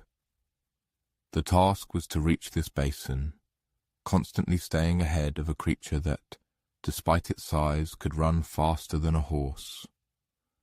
The chase through the raging blizzard became an epic test of endurance and navigational skill. Heracles deftly leaped from rock to rock, slid down icy, snow-covered slopes, and utilized every advantage the harsh landscape offered him. Behind him, the boar tore through the forest like a living avalanche, its fury escalating with each passing minute as its prey remained out of reach. But Heracles had calculated the distance perfectly. Just as his own strength began to wane, he reached the edge of the snow basin. Without the slightest hesitation, he leapt across the chasm to firm ground on the other side. The boar, driven by pure, blind rage and utterly incapable of stopping its charge, plunged directly into the deep snow. What followed was almost comical. The great monster that had terrorized an entire region found itself trapped and helpless, like an enormous, angry piglet. Its fury only exacerbated the situation. Every thrash and struggle dragged it deeper into the soft snow. Within minutes, only its head and the tips of its deadly tusks were visible. However, Heracles now faced a truly difficult task. It was necessary to extract the monster from the snow and deliver it to Tiryns, without dying in the process. The trapped boar remained lethally dangerous, and now it was driven to madness by rage at being outsmarted by a mere mortal. Heracles solved this problem by applying a combination of engineering ingenuity and a deep understanding of animal psychology, carefully maneuvering around the creature's limited range of motion. He began to erect a wooden cage directly around the boar while it was still securely trapped in the snow. This was painstaking work, requiring exceptional precision. Each plank had to be positioned in such a way as to avoid the deadly blows of the tusks. But eventually, he created a mobile prison strong enough to hold even this monster. The psychological part came when it was time to dig the boar out of the snow. Instead of simply freeing it into the ready cage, Heracles constantly talked to the creature as he worked. He didn't expect the beast to understand his words, but he hoped that the sound of a calm, steady voice might have some effect on its rage-clouded mind. "Easy there, friend," he says, gently shoveling snow away from the mighty boar's massive sides. "I know you're angry, and you have every right to be. Being trapped is terrible, but I'm not here to hurt you. I'm here to give you a chance to be something more than just a force of destruction." Whether the boar truly understands these words or simply succumbs to exhaustion from its arduous struggle, something truly remarkable occurs during the long process of its liberation. Gradually, the creature's constant roaring and furious thrashing begin to subside. By the time Heracles clears the last of the snow, the boar freezes, watching him with eyes that still burn with anger, but now also hold something that could almost be mistaken for curiosity. The journey back to Tiryns lasts for weeks, becoming a peculiar lesson for both hero and monster. Heracles learns that even the fiercest creature has needs beyond mere destruction. These are needs for food, a secure shelter, and something that could almost be called companionship. The boar, for its part, seems to discover that not all humans are enemies to be destroyed. By the time they arrive at the palace, something utterly unprecedented has occurred. The Erymanthian boar, still within its cage but no longer thrashing against the bars, allows Heracles to approach close enough to scratch behind its ears. To be sure, it remains a dangerous creature. Its tusks could tear a man apart in seconds. However, the constant rage has given way to something very much resembling calm. Eurystheus, watching from his bronze chamber through a periscope, could hardly believe his eyes. "How?" he demands an answer. "How did you manage to turn this monster into what I see?" Heracles considers the question carefully before speaking. "I think, perhaps, it was never a monster. Perhaps it was just a creature that had been so wounded and scared for so long that rage became its only way of coping with the world. When I showed it that not everything had to be a fight, it remembered that there were other ways to exist." The boar lived out its days in a specially built enclosure in the royal gardens, becoming a kind of local attraction. Children would come to feed it apples and watch it wallow contentedly in the mud. It never again displayed the destructive rage that had once terrorized Mount Erymanthus. But as Heracles observes this peaceful scene, he cannot help but reflect on the lessons hidden within this labor. If even the most brutal creature can find peace when treated with patience and respect, what does that say about human nature? What does it suggest about the possibility of redemption for one who has committed terrible deeds? And perhaps most importantly, as he prepares for the next trial, what happens when what needs to be appeased is not a monster, but the corruption and filth that accumulate when people stop caring about the consequences of their actions? The peaceful sight of the transformed boar, quietly grazing in the royal gardens, is still fresh in Heracles' mind when Eurystheus summons him for the fifth labor. However, there is something different in the king's voice this time, a note of peculiar, acrid satisfaction that suggests this task might prove to be the most humiliating of all. "Your next task," Eurystheus announces from his bronze chamber, his words dripping with malicious glee, "is to clean the stables of King Augeas in a single day, every last one, to impeccable cleanliness." Now, you might wonder why cleaning stables is considered a fitting task for the greatest hero of Greece. But Eurystheus has done his research and knows exactly what he's asking for. King Augeas of Elis owns more cattle than anyone else in the world, 3,000 head of the finest cattle that ever existed, and he has never cleaned their stables, not once in 30 years. Imagine, if you can, the accumulated filth from 3,000 head of cattle over 3 decades. The stables are not merely dirty, they are veritable geological formations of dung, layer upon layer of waste that has accumulated until the original floor is buried under 30 feet of decomposition. The stench could be smelled for miles, and the flies swarming over the stables formed clouds visible from neighboring kingdoms. But the true genius of Eurystheus's cruelty lies in the deadline. In a single day, a task that would take hundreds of men months to complete must be finished between sunrise and sunset by one man. This is not merely physically impossible. It is designed to demoralize, to reduce a great hero to the level of the lowest servant. As Heracles sets out for Elis, he has ample time to ponder the implications of this labor. His previous tasks tested his strength, courage, patience, and wisdom. This one, it seems, is designed solely to humiliate him. But perhaps that is precisely what makes it important. Perhaps learning to find dignity in humble work is part of his path to atonement. Even before his eyes caught sight of the stables, Heracles was enveloped by their peculiar scent. It was not merely a stench, but something so deep and layered that it seemed woven from temporal strata.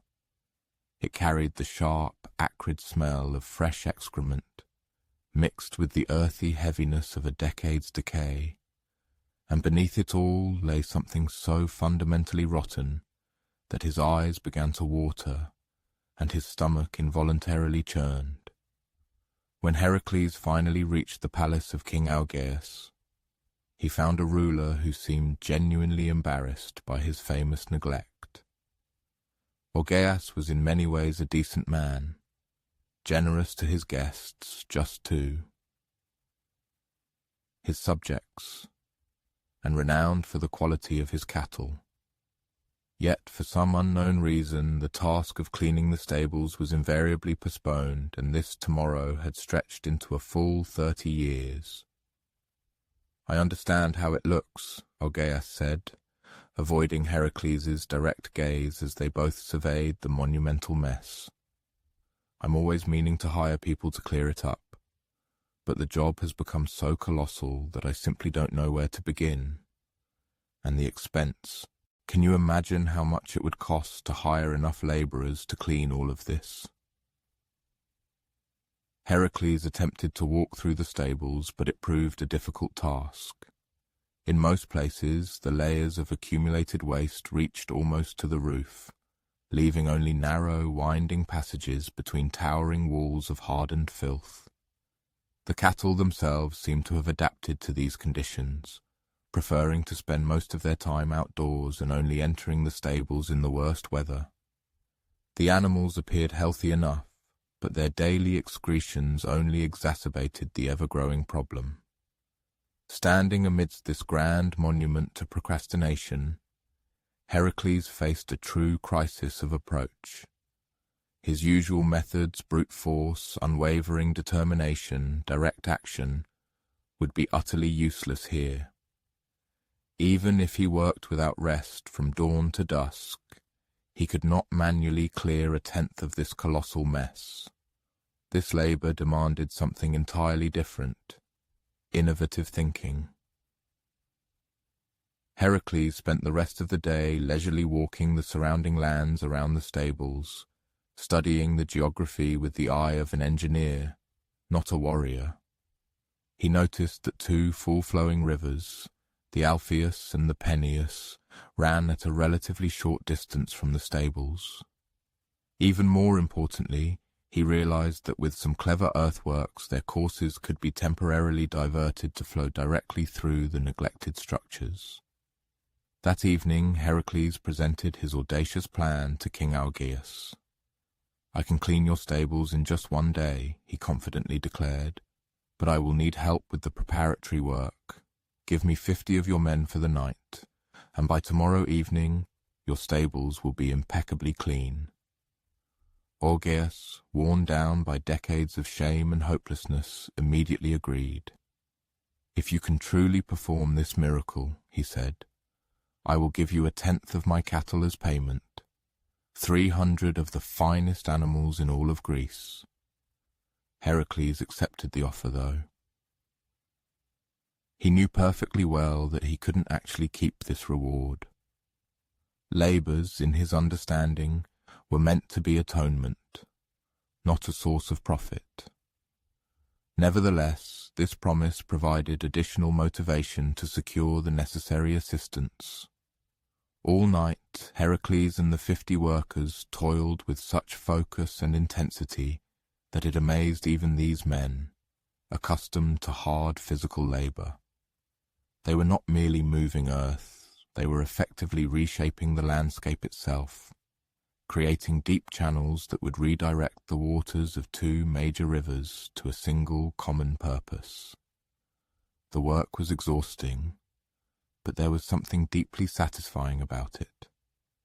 These men had lived for years feeling shame over their king's filthy stables, unable to solve the problem due to its truly enormous scale. Now, finally, they were taking action that would permanently rid them of this long-standing issue. As dawn broke, the final preparations were complete. Two meticulously designed channels now led from the rivers directly to the stables, and at their sources stood sturdy wooden sluice gates, ready to control the powerful flow of water. Additional diversion channels on the far side of the structures were designed to safely carry away the water, along with all the washed-away waste, downstream to areas where this waste could actually benefit the land as fertilizer. The moment of truth arrived as the sun reached its zenith. Heracles and his helpers simultaneously opened the sluice gates, and the combined might of the two rivers surged through the Augean stables like a grand cleansing flood. What followed was both an impressive and deeply satisfying spectacle. 30 years of accumulated filth and refuse were washed away in a matter of hours. The rushing torrents of water scoured the original floors, exposed walls that hadn't seen daylight in decades, and carried away the monumental mess that had once seemed utterly intractable. But this was not merely the destruction of the old, it was true renewal. As the water continued to rush through the stables, it accomplished something truly remarkable. The ancient accumulations of waste, mixing with the fast-flowing river water, transformed into rich fertilizer that would provide invaluable benefit to the agricultural lands for miles downstream. What once seemed only a problem and a symbol of neglect was transforming into something surprisingly useful and fertile. By midday, all work was finally completed. Where once stables stood, emitting such an unbearable stench that it could be detected even from neighboring kingdoms, now stood impeccably clean structures with stone floors, glistening wetly under the sunlight. The rivers, once diverted, had been returned to their original channels, leaving behind not just clean, but entirely transformed facilities. King Augus was overcome with such jubilation and relief that he could not hold back tears.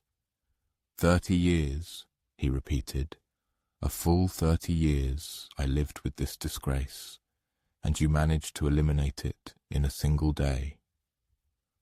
Without delay, he ordered his men to bring 300 of the finest cattle, thus fulfilling his promise of payment. However, it was at this moment that Heracles faced a very difficult dilemma. He had completed the labor exactly as instructed. The stables were clean, the work finished in one day, and this achievement was largely the result of his personal efforts and meticulous planning.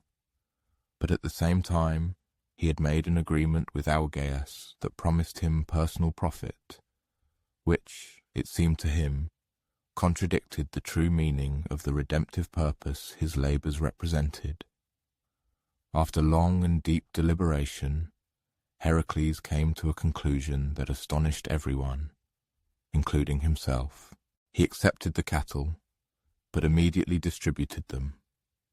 Some animals were given to the workers who had helped with the excavation, and others were given to the poor farmers of the region, who were in dire need of livestock to support their families.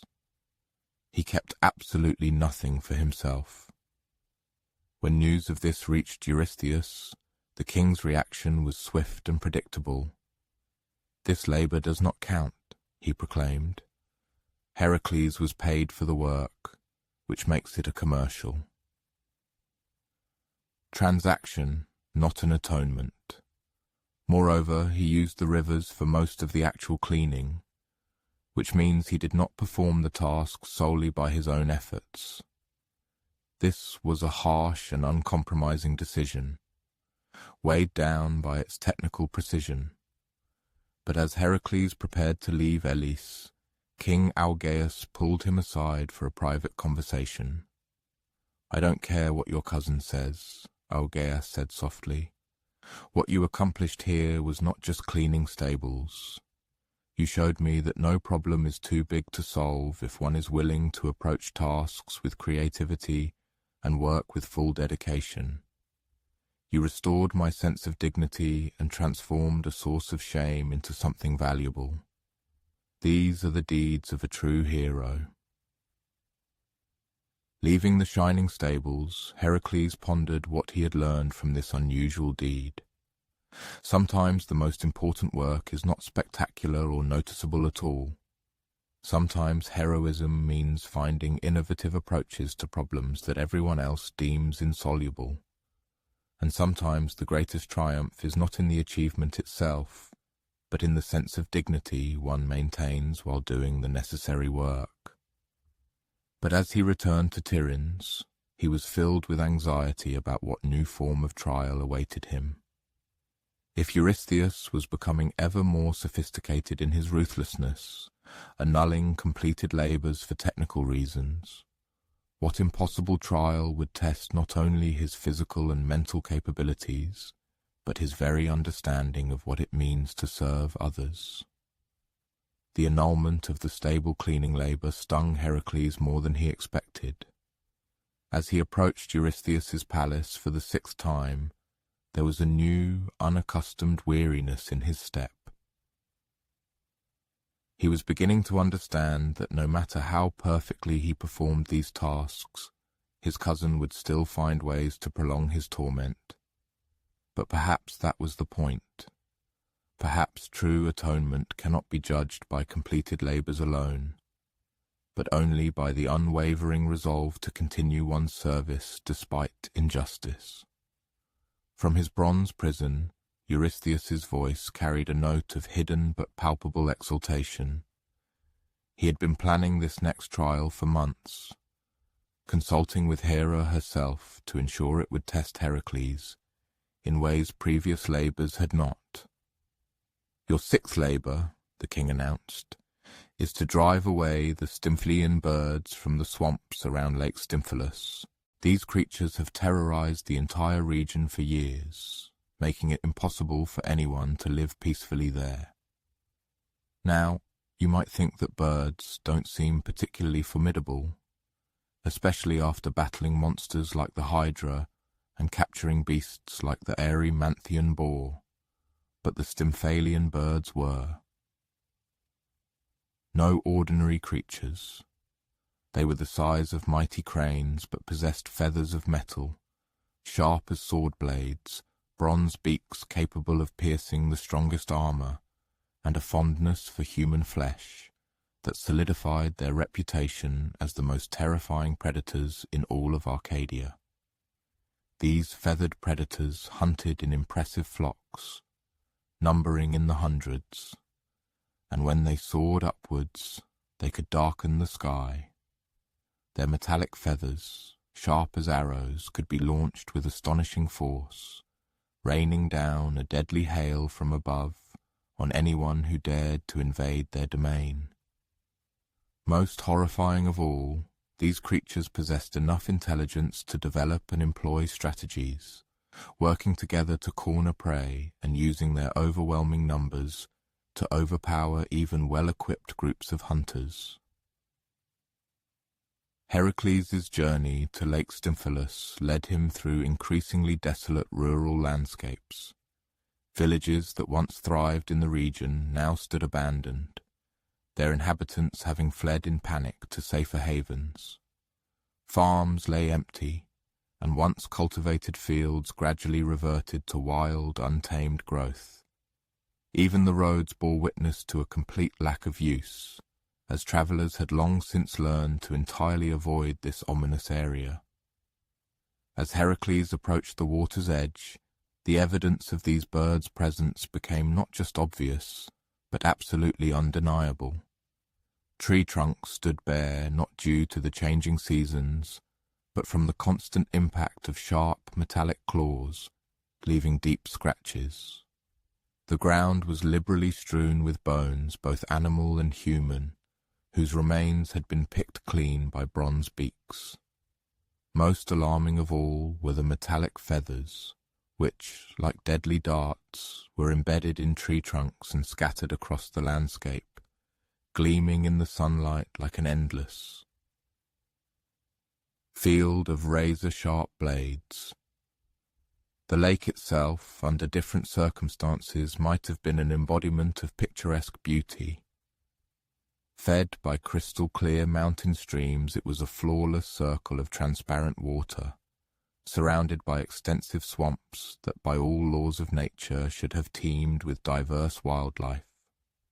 However, instead of the expected teeming life, an eerie silence reigned, broken only by a rare, barely perceptible ripple on the surface. This silence was so all-encompassing that even Heracles' footsteps seemed unnaturally loud and unsettling. but he had no doubt about the presence of the feathered predators. Somewhere in the impenetrable thickets and tall grass surrounding the water, hundreds of deadly creatures were intently observing his approach. Heracles felt their unseen attention as a palpable physical weight, and the back of his neck tingled with the unmistakable premonition that he was being carefully assessed as potential prey. Heracles wisely set up his camp on a low hill that offered a wide view of the marshland. This location was chosen to be close enough for detailed observation of the bird's behavior, yet at a sufficient distance to avoid provoking an immediate attack. As dusk fell, he witnessed firsthand the true power and scale of what he was up against. The feathered predators soared out for their evening hunt, like a living, embodied storm. They rose from the dense thickets in a single, coordinated mass that for a moment eclipsed the setting sun. Their metallic feathers produced a sound like the grinding of 1,000 swords being simultaneously sharpened. Their movements were strikingly precise, indicative of high intelligence and long-honed practice. They fanned out to cover the entire marsh area before beginning their systematic search for sustenance. Carefully observing their coordinated actions, Heracles gradually realized the true, colossal scale of the trial awaiting him. These were not merely dangerous wild beasts. They were a highly organized force that had transformed the entire surrounding region into their undisputed hunting grounds. A direct confrontation with them would be tantamount to a suicidal charge into a barrage of bronze arrows, facing simultaneous attack from hundreds of flying blades. However, his evening observation also allowed him to identify one key detail. The greatest strength of these birds could also be their fatal vulnerability. They moved as a single flock, thinking and acting as one collective whole. If Heracles could find a way to disrupt this perfect coordination, to scatter them in a panicked flight, rather than engaging an organized army in battle, he might have a real chance of success. That night, as Heracles pondered by his modest campfire, he was unexpectedly visited by an unforeseen ally. Athena, the revered goddess of wisdom and skillful strategic warfare, appeared to him in the shimmering dance of the flames. She spoke not a word, but left behind an invaluable gift that, as it turned out, would become an indispensable tool for achieving his goal, a pair of bronze castanets, forged by the skilled smith god Hephaestus himself. At first, Heracles could not grasp the true meaning of this unusual gift. Castanets, as he knew, were musical instruments used by dancers and performers in their acts. How could they possibly serve him in a fight against a flock of deadly, feathered predators? However, upon closer inspection, he began to realize and appreciate their truly divine craftsmanship. When struck together, they produced a sound unlike anything he had ever heard before. Clear, piercing, and, for some inexplicable reason, deeply unsettling. The next morning, Heracles proceeded to test his now clearly formed theory.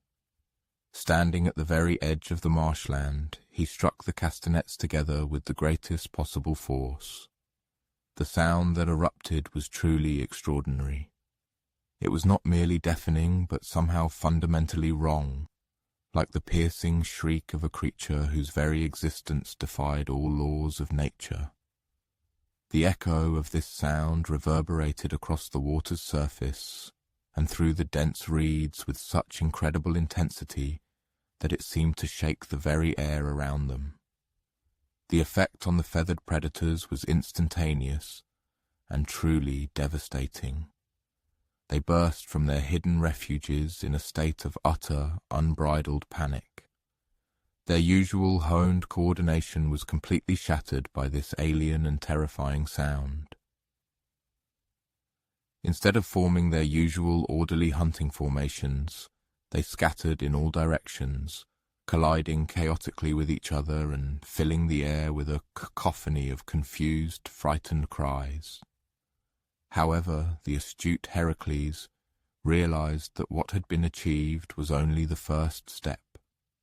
The loud sound had undoubtedly dispersed the feathered predators, but it had not permanently driven them from the area. As soon as the echo faded, these creatures would undoubtedly regroup and return, perhaps even more formidable than before. For now their natural predatory instinct would be compounded by fierce hunger and burning rage. The events that followed unfolded into one of the most extraordinary battles described in heroic sagas. Throughout the day, Heracles tirelessly moved along the lake's shores, skillfully using his bronze castanets to keep the birds in continuous, exhausting motion. Whenever the flock attempted to land or reform, he struck these metallic instruments again, plunging them into utter panic time and again. This task was truly grueling, requiring not only colossal physical strength, but also considerable strategic thinking from the hero. Heracles was obliged to maintain unceasing vigilance and constant mobility, anticipating their potential regrouping points and timely taking positions capable of thwarting their attempts. The use of the castanets also demanded exceptional precision. Excessive use dulled their effect, while infrequent strikes allowed the birds to regain their former organization. As the day wore on and the sun began to set, a truly astonishing spectacle began to unfold. The continuous tension and general confusion gradually undermined the foundations of the feathered predator's collective behavior. Individual birds, one by one, began to break away from the main mass, soaring off in search of quieter and safer habitats. What had initially appeared as a single, coordinated army gradually degenerated into a disorganized rabble of creatures maddened by fear. By dusk, the once numerous flock had dwindled to a few dozen stragglers, and even these few seemed more concerned with their own survival than with maintaining their dominion over these lands. Heracles delivered a final, decisive blow with the castanets, and the remnants of the feathered predators, emitting farewell cries that soon dissolved into the ensuing silence, flew off towards distant mountain peaks. The transformation of the marshland was instantaneous and truly profound. Freed from the oppressive presence of the deadly birds, other wildlife began to return to its usual activities almost immediately. Fish splashed in the lake once more, frogs began their evening chorus, and a few cautious deer even dared to approach the watering hole. The natural balance, disrupted for many years, began to restore itself literally within hours. However, the true grandeur of Heracles' success only became apparent in the following days as news of the complete expulsion of the Stymphalian birds spread throughout the vast region. Farmers began to return to their long-abandoned lands. Travelers once again moved freely along the roads.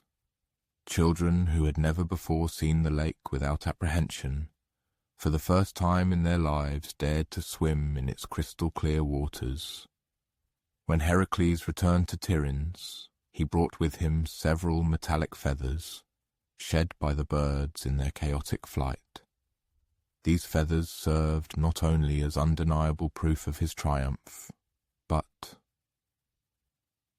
also symbolized something far more significant, evidence that even the most deeply entrenched and seemingly insoluble problems can be overcome through the right combination of wisdom, unwavering persistence, and timely divine assistance.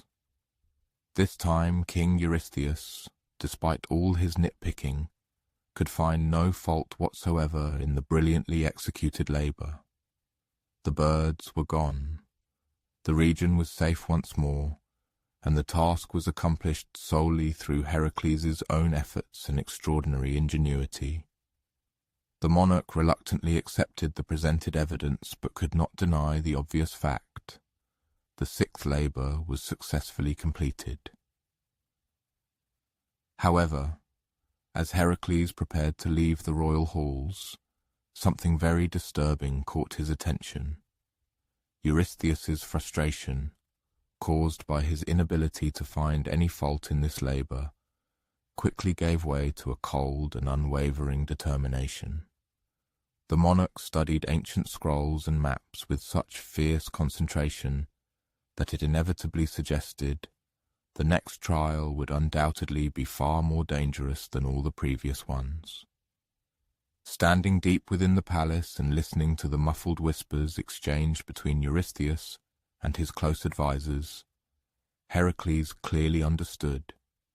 His heroic deeds may have granted him valuable lessons, but at the same time, they were teaching his enemies to devise ever more cunning and sophisticated torments.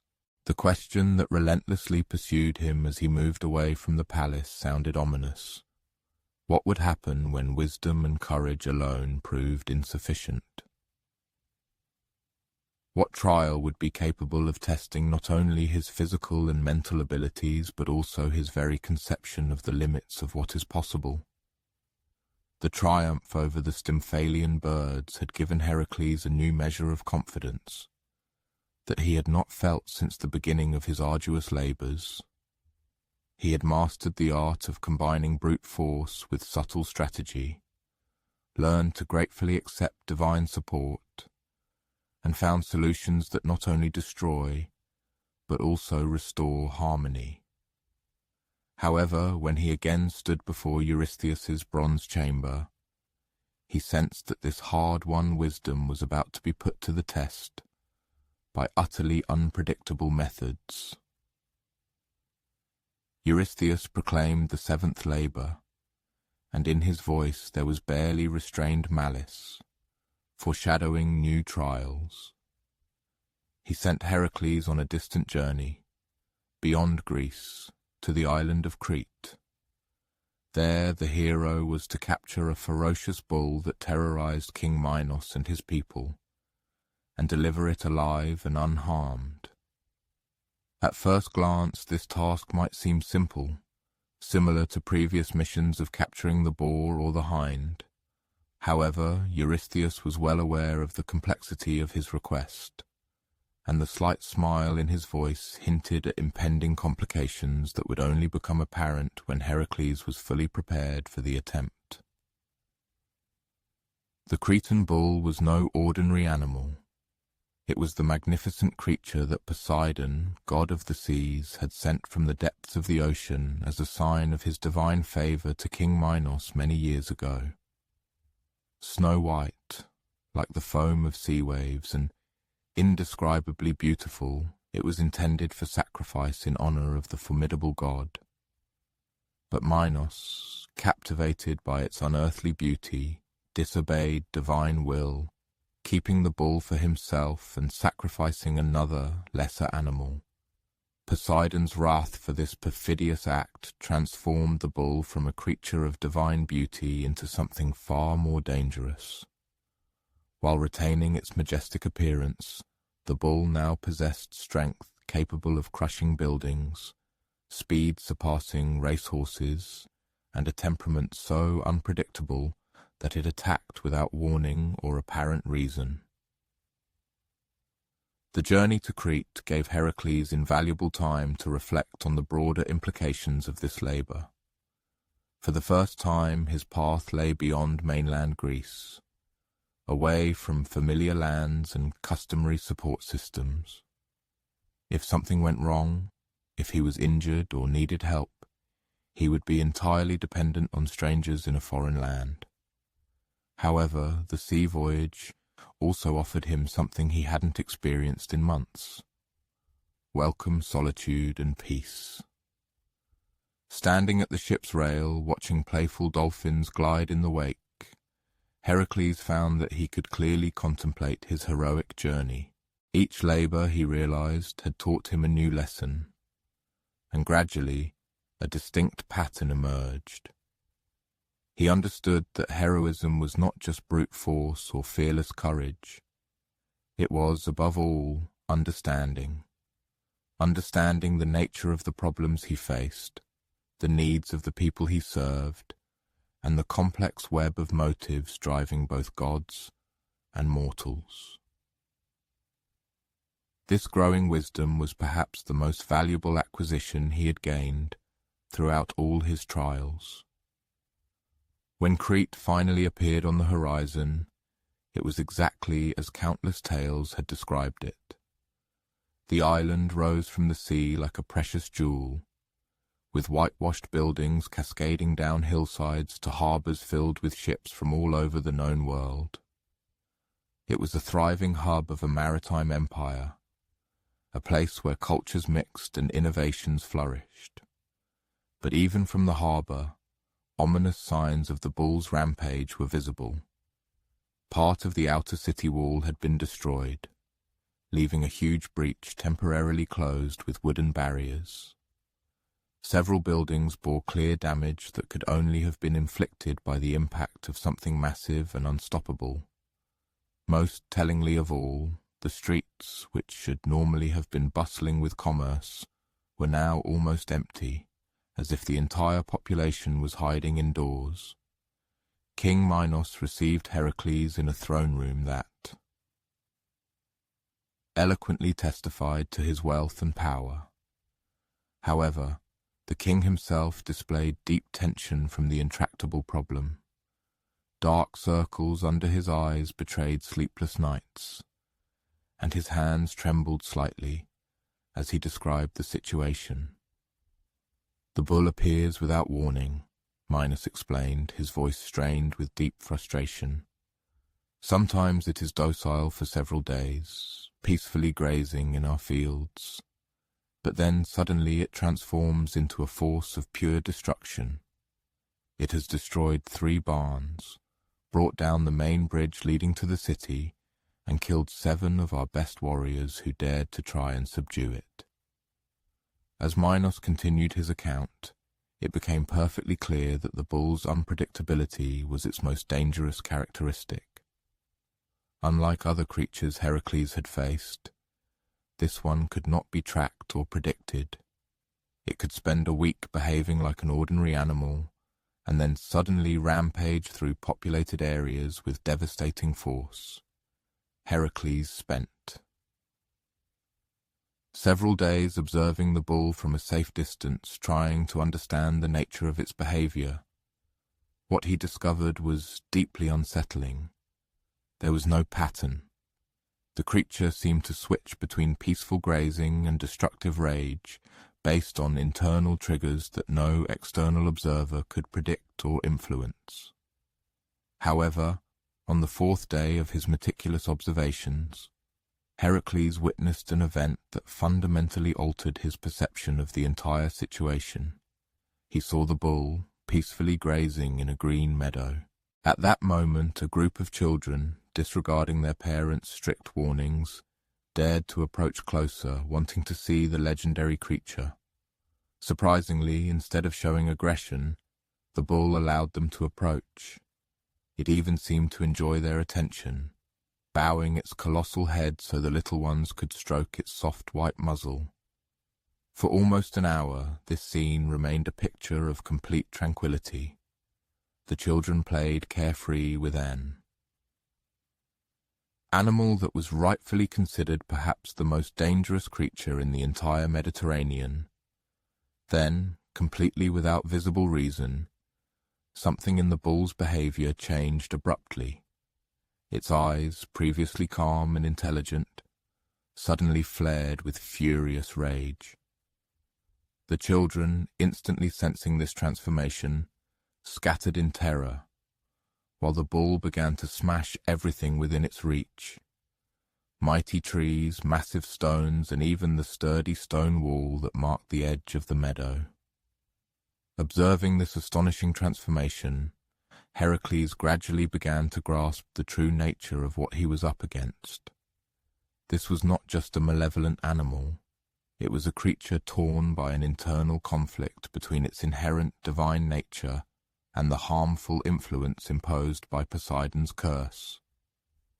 The bull experienced periods of its true self, which were inevitably followed by episodes when divine wrath completely overwhelmed its natural, gentler temperament.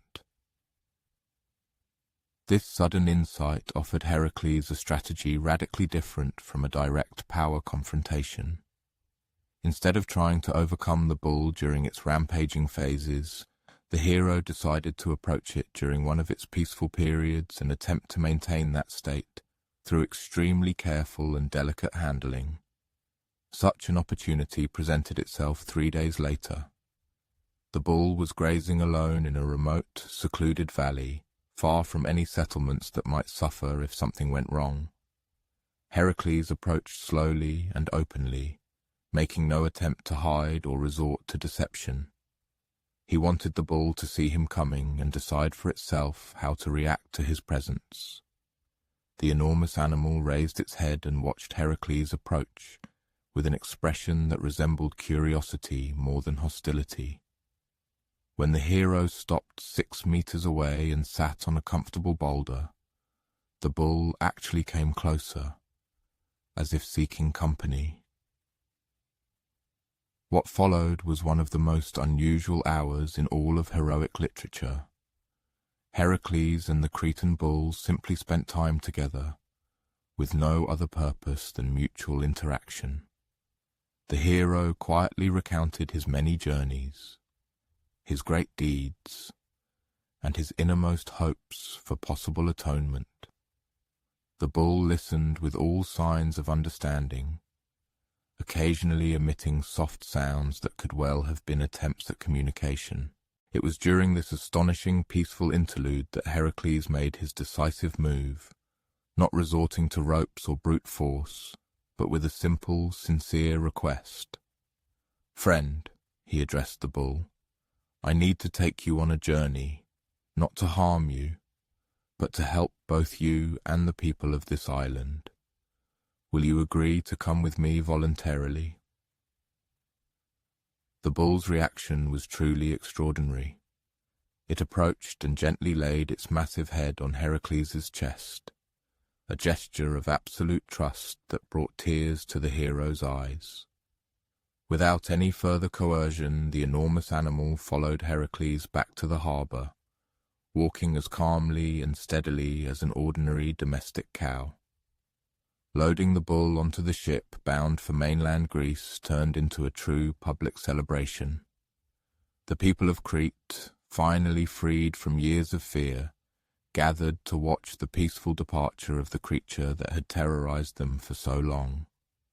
Children who just days before had fled from it in panic now waved goodbye to the bull, as if bidding farewell to an old, dear friend. However, the true test of Heracles' approach awaited them on the sea voyage. Confined on the ship, with absolutely no room to run, the bull posed a serious threat. If its violent phase returned, everyone on board would be in mortal danger if the divine curse manifested again. For 3 days the bull remained surprisingly calm, even seeming to enjoy the sea breeze and the soothing rhythm of the waves. Nevertheless, on the 4th day, the inevitable happened. The bull's eyes suddenly flared with familiar rage, and it began desperately trying to break free from its bonds. But this time, instead of fleeing or preparing for battle, Heracles did something completely unexpected. He approached the enraged animal and began to hum a soft, wordless melody, the very one his mother used to sing to him in his distant childhood. The effect was slow, yet its outcome was absolutely undeniable. Gradually the bull's rampage subsided, its ferocity fading. The animal's breathing became more measured, and in its eyes, previously burning with madness, that calm, meaningful expression characteristic of peaceful creatures slowly but surely returned. The divine rage that had gripped it before retreated, giving way to the creature's true essence. Upon arriving in Tiryns, Heracles presented the bull to King Eurystheus, not as a defeated monster, but as a creature that had undergone a profound transformation, now capable of peaceful coexistence with humans. This demonstration proved quite convincing. The mighty bull allowed itself to be led into a temporary enclosure without resistance, showing no signs of the wild aggression that had previously terrorized all of Crete. This time Eurystheus had no reasonable grounds to refuse to acknowledge the successfully completed labor, for the bull had been captured alive and completely unharmed, delivered to mainland Greece, and handed over in a state absolutely safe for those around it. Thus, the seventh labor was deemed undeniably successful. However, as he prepared to leave the palace, Heracles could not help but notice the perceptive, deeply meaningful look in the eyes of his royal cousin. Eurystheus was beginning to realize that traditional trials were no longer capable of breaking his increasingly powerful and inventive relative. The next task, whatever it might be, was to be a test not only of Heracles' exceptional abilities, but of his very soul. In the peaceful courtyard, Heracles watched the Cretan bulls serenely graze alongside the already transformed Erymanthian boar. In these moments he pondered deeply the invaluable lessons he had learned about the power of patience and the depth of understanding. However, deep down he distinctly felt that these seemingly softer and more humane insights were merely preparing him for future trials that would demand all the wisdom he had accumulated. The question that relentlessly plagued him in rare moments of calm was simple in its formulation, yet terrible in its essence. What would happen when mere understanding and mercy proved insufficient? What trial would be capable of breaking even such a hero who had learned to recognize the divine spark in every creature he encountered? The sight of the peacefully grazing bull and boar in Eurystheus's courtyard gave the king a new, very troubling insight into his cousin's rapidly developing abilities. Heracles was not merely gaining physical strength or honing combat skills. He was transforming on a fundamental level, mastering methods of turning ferocious monsters into his docile companions. Such a turn of events posed a serious threat to all the plans that Eurystheus and Hera had nurtured while organizing these labors. From the depths of his massive bronze chamber, the king's voice rang out, infused with desperate malice and anticipation. "Your eighth labor," he announced with rising contempt, "will send you to Thrace, directly into the domain of King Diomedes. You must steal his 4 mares and deliver them to me. But no, these are no ordinary steeds. These are the wildest and most bloodthirsty creatures in the entire world, and Diomedes deliberately feeds them human flesh to maintain their untamed strength and unparalleled ferocity." The implications of this sinister assignment struck Heracles like a palpable physical blow. For the first time in his series of heroic deeds, he was asked not to capture or kill a monster, but specifically to commit theft. What was even more disturbing was that he was being sent to confront creatures that had been deliberately corrupted through the systematic feeding of human victims. This was no longer about simply taming monsters or solving local problems. This was a direct confrontation with pure, concentrated evil, and Heracles had to somehow find a path to its atonement. However, there was something else hidden in this assignment that caused Heracles to fall into deep contemplation. Diomedes of Thrace had earned a grim reputation throughout Hellas as one of the most ruthless tyrants of his time. He was a man who took perverse pleasure in torture and treated human life as worthless, accidental commodity. The mares themselves were not just dangerous animals, they were living instruments of his inhuman cruelty. They were regularly fed the flesh of both his defeated enemies and completely innocent victims, preparing for The upcoming journey to Thrace, Heracles made a decision that would later prove fateful for the outcome of the entire labor. Instead of setting out alone, he asked his loyal nephew Iolaus and several other promising young heroes to accompany him. If he was to engage in battle with deeply entrenched systemic evil, he reasoned, then he would certainly need comrades who shared his unwavering commitment to justice and deep respect for human dignity. The journey north proved to be quite sobering as they delved deeper into Diomedes' domain. The signs of his despotic rule became so evident that they were impossible to ignore.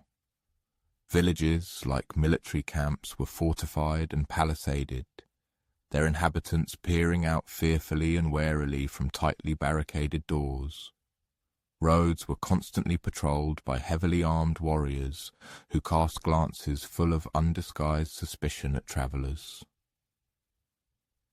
But the most terrifying sight of all was that they passed several public execution sites, where the bones of Diomedes' numerous victims lay scattered and unburied, serving as a grim reminder of his boundless power. Diomedes' palace, when the travellers finally reached it, appeared not as an architectural marvel, but rather as a citadel built for intimidation and suppression of will, rather than for aesthetic pleasure. Its grim stone walls rose sharply from the surrounding plain, topped with sharp iron spikes, which in itself served as an unambiguous warning. The main gates, like ominous guardians, were flanked by the heads of recent victims, left to rot in the sun as a silent but eloquent deterrent to anyone who dared to oppose the king's tyrannical will. However, it was the steels that truly revealed the depth of the horror Heracles was to face as part of his labor. Diomedes' 4 mares were kept in a specially designated enclosure, surrounded by 6-meter walls designed to contain their ferocity. The air in the enclosure was permeated with the abominable stench of death and decay, and the ground was strewn with human bones, meticulously gnawed by horse teeth. The mares themselves, despite their monstrous nature, were magnificent and terrifying at the same time. They were noticeably larger than ordinary horses, and their eyes burned with unearthly intelligence and sinister malice. Watching these creatures devour fresh meat brought by Diomedes' servants, Heracles realized with piercing clarity that he was facing something unprecedented in his series of labors. These were not merely creatures distorted by a divine curse or driven mad by supernatural forces. These were animals that had been systematically corrupted by human cruelty, trained to crave the flesh of Heracles' own kind, the flesh of humans. That evening, as Heracles and his loyal companions made camp outside the city, they were approached by a group of refugees, unfortunate people who had managed to escape the oppression of Diomedes' tyranny and now eked out an existence as outcasts in the wild, uninhabited countryside. Their leader, an elderly man named Abder, recounted stories that made even battle-hardened heroes feel sick with disgust.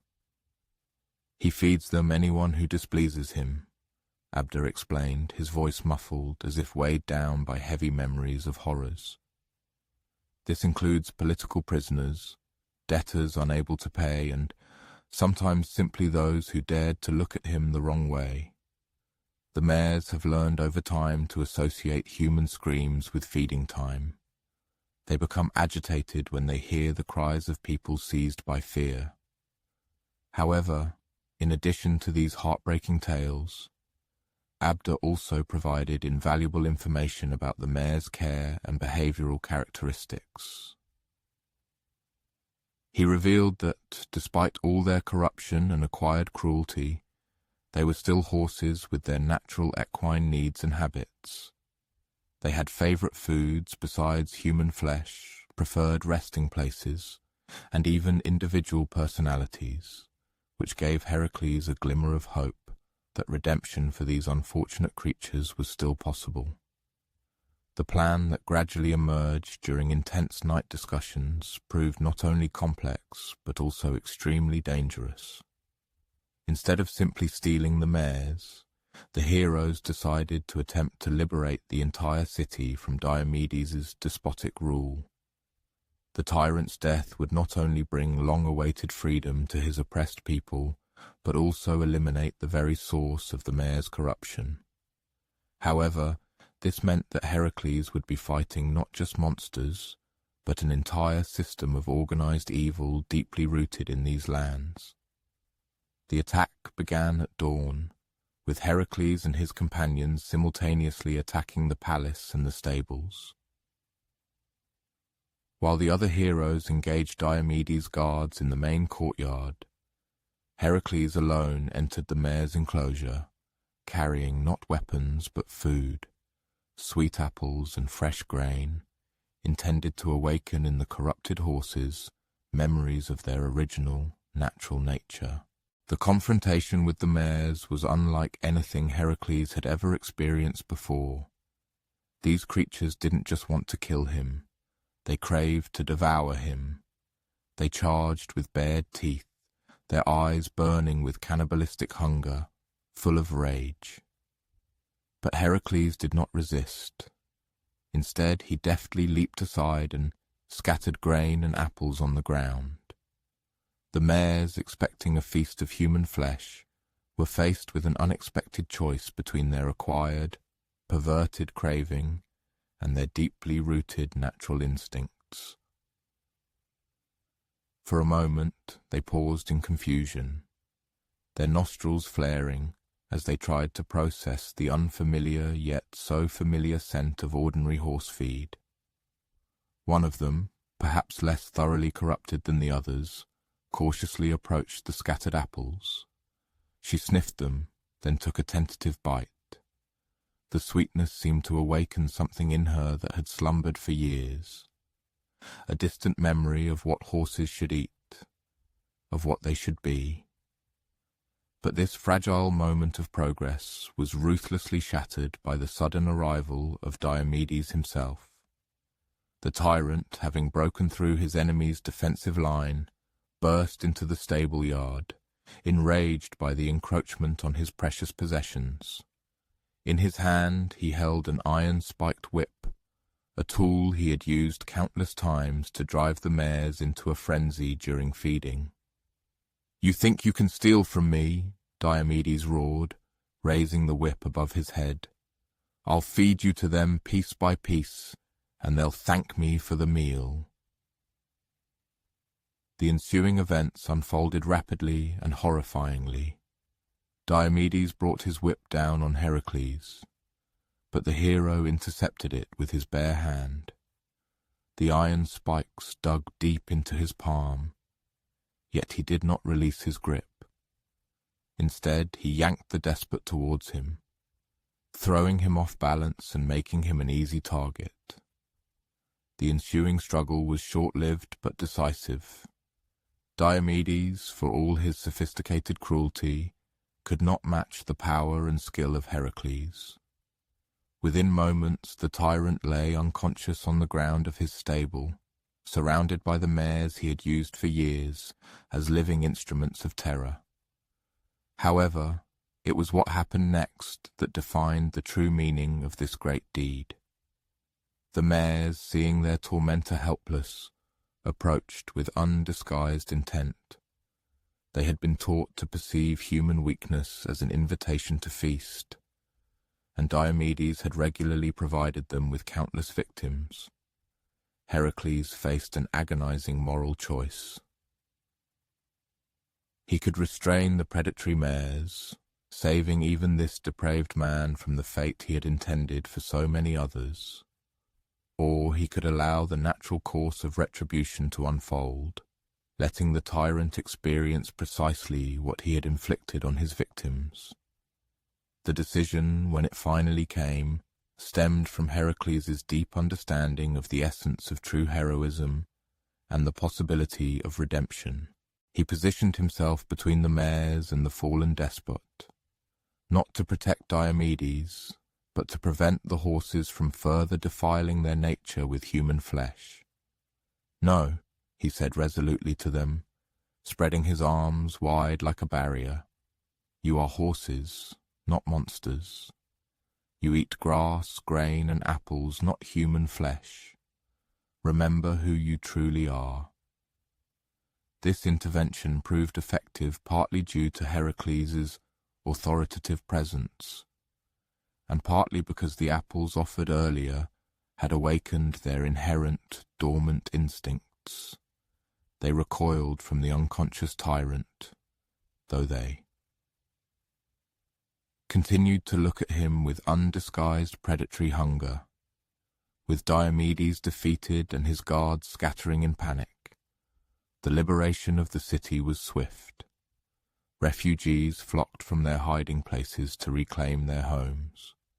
Prisoners of conscience were freed from the grim palace dungeons. And most importantly, the barbaric practice of systematically feeding the mares human flesh was immediately brought to an end. However, Heracles fully understood that simply removing the root cause of the vice could not instantly heal creatures that had been corrupted for many years. The journey back to Tiryns became a large-scale rehabilitation program, during which Heracles and his companions painstakingly worked to re-educate the mares in the true natural behavior of horses. This process was neither quick nor easy. The mares sometimes showed relapses of their former savagery.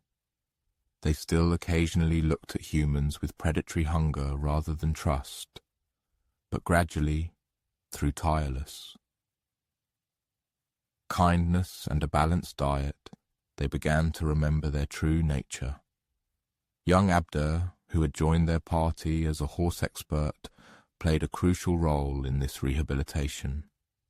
He seemed to possess an innate gift for understanding horses, and under his sensitive and patient guidance the mares began to show clear signs of genuine healing. By the time they reached Tiryns, their transformation was astonishing.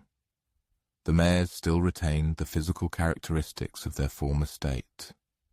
They were significantly larger and more powerful than ordinary horses, with unusually sharp teeth, but their behavior had become unmistakably equine. They grazed peacefully in the meadows, responded to gentle handling, and completely lost interest in human flesh.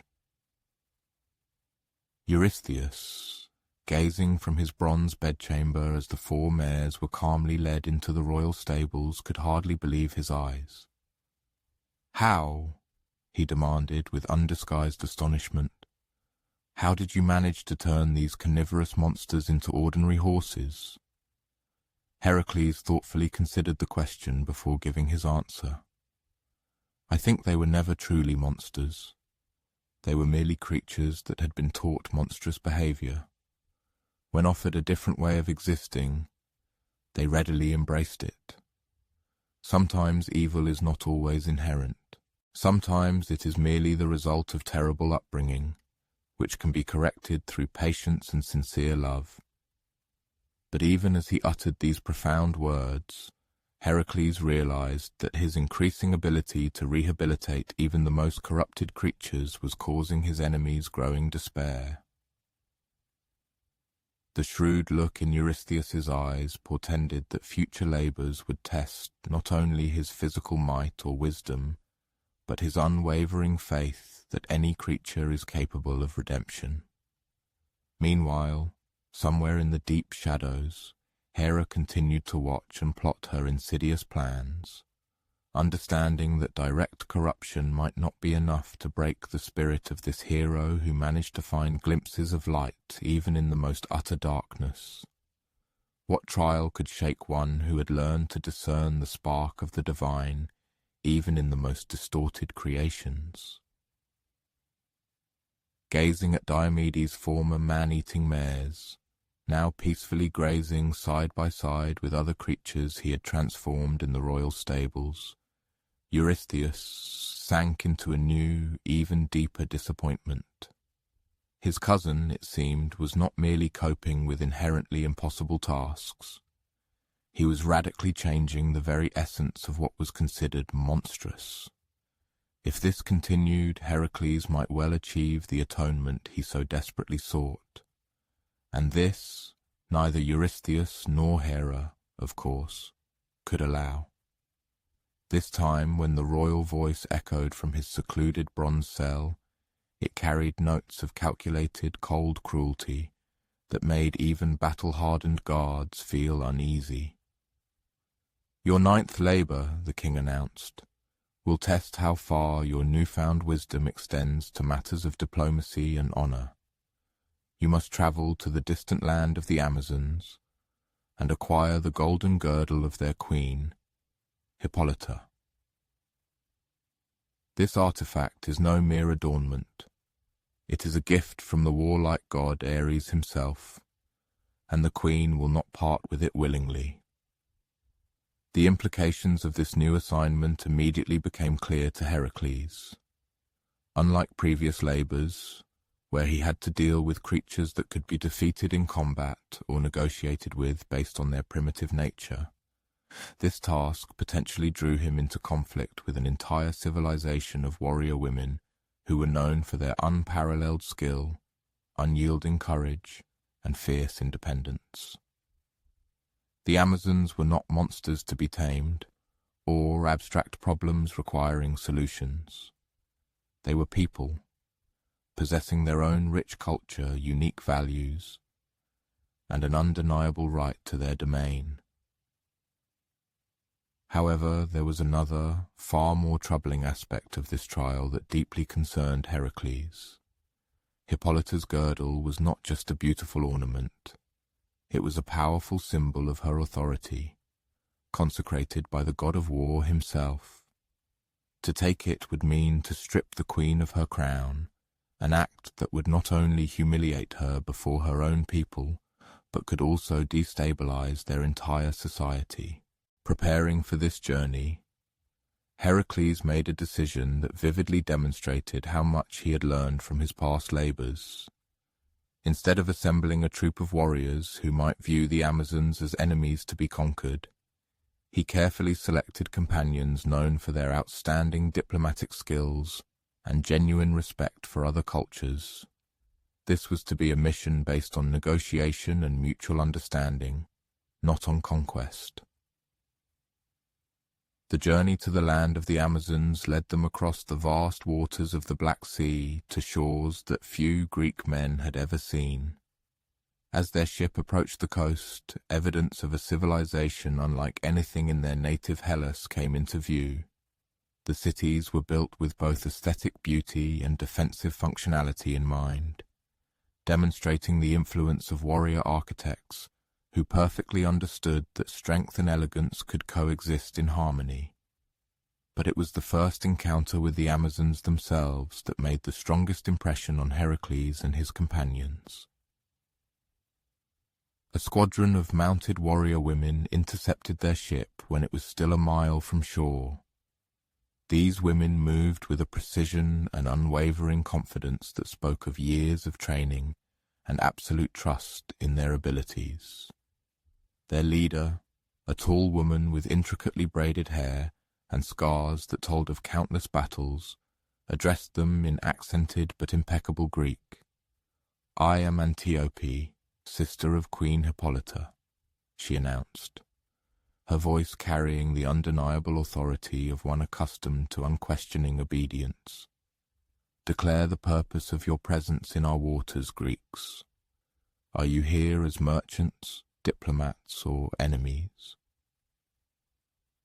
Heracles responded with the formal courtesy befitting a representative of a sovereign nation. "I am Heracles of Thebes, and I have come to request an audience with your illustrious queen on a matter of personal significance to me. I bring gifts as a token of deep respect and ask only for the opportunity to present my case to her." Such an unexpected diplomatic approach clearly surprised Antiope, who likely rarely encountered Greek men capable of addressing Amazons as equals. After a moment's reflection, she granted them safe passage to the capital. However, Heracles could not help but notice that they were accompanied by enough warriors to handle any perceived treachery. The Amazon capital proved to be a revelation. Unlike Greek cities where women's quarters were hidden from public view, here women occupied all positions of power and respect. The city's architecture vividly reflected their values. Buildings were both functional and beautiful, designed by people who saw no conflict between martial prowess and refined aesthetic sensibilities. Queen Hippolyta received them in a throne room that managed to be both magnificent and intimately scaled. She proved younger than Heracles had expected, perhaps only a few years his senior, but carried herself with the confidence of one who had never doubted her right to rule. The famous girdle of Ares gleamed at her waist, not ostentatiously or showily, but clearly a work of divine craftsmanship. The dialogue that ensued went down in heroic literature as one of the most unusual. Instead of issuing ultimatums or setting conditions, Heracles unfolded his entire life story before Hippolyta. He recounted the tragic events that led him to undertake the 12 labors, the invaluable lessons learned through each trial, and his gradually deepening understanding of the true meaning of serving others. Hippolyta listened to his words with the concentration typically given to fateful decisions in the face of limited information. When Heracles concluded his tale, she posed a series of insightful questions that demonstrated not only a sharp mind but also a genuine interest in his spiritual development. "So you seek this girdle not as a trophy won in battle," she summarized her thoughts, "but as a symbol that you have learned to achieve your desires through respect, not through coercion. You ask for my help to prove that you have surpassed the man who once solved every problem with the might of his club." The accuracy of her judgment astounded Heracles. He himself had not phrased his request in such terms, but she had grasped the profound meaning of his aspirations. This labor was not merely about fulfilling an assignment. It was a demonstration that the hero had become worthy of the atonement he so desperately sought. Hippolyta's subsequent actions surprised everyone present, including her own advisers. She unfastened the girdle of Ares and extended it to Heracles. "Take it," she said simply, "not as a trophy taken in battle, nor as an item of trade, but as a gift freely given in honor of your journey to wisdom." However, at the very moment Heracles reached for the girdle, disaster struck from a completely unexpected direction. Hera, observing the events from Olympus and enraged by such a peaceful outcome, descended into the Amazon capital, disguised, weaving. Through the crowd, like an ordinary Amazon warrior, she began to spread rumors that the Greeks had come to abduct their queen, and that Heracles' diplomatic maneuvers were nothing more than a cunning trick designed to weaken their defenses. The effect was instantaneous and devastating. The Amazon warriors, who just moments before had been curiously observing the foreign guests, suddenly saw them as a deadly threat to be immediately eliminated.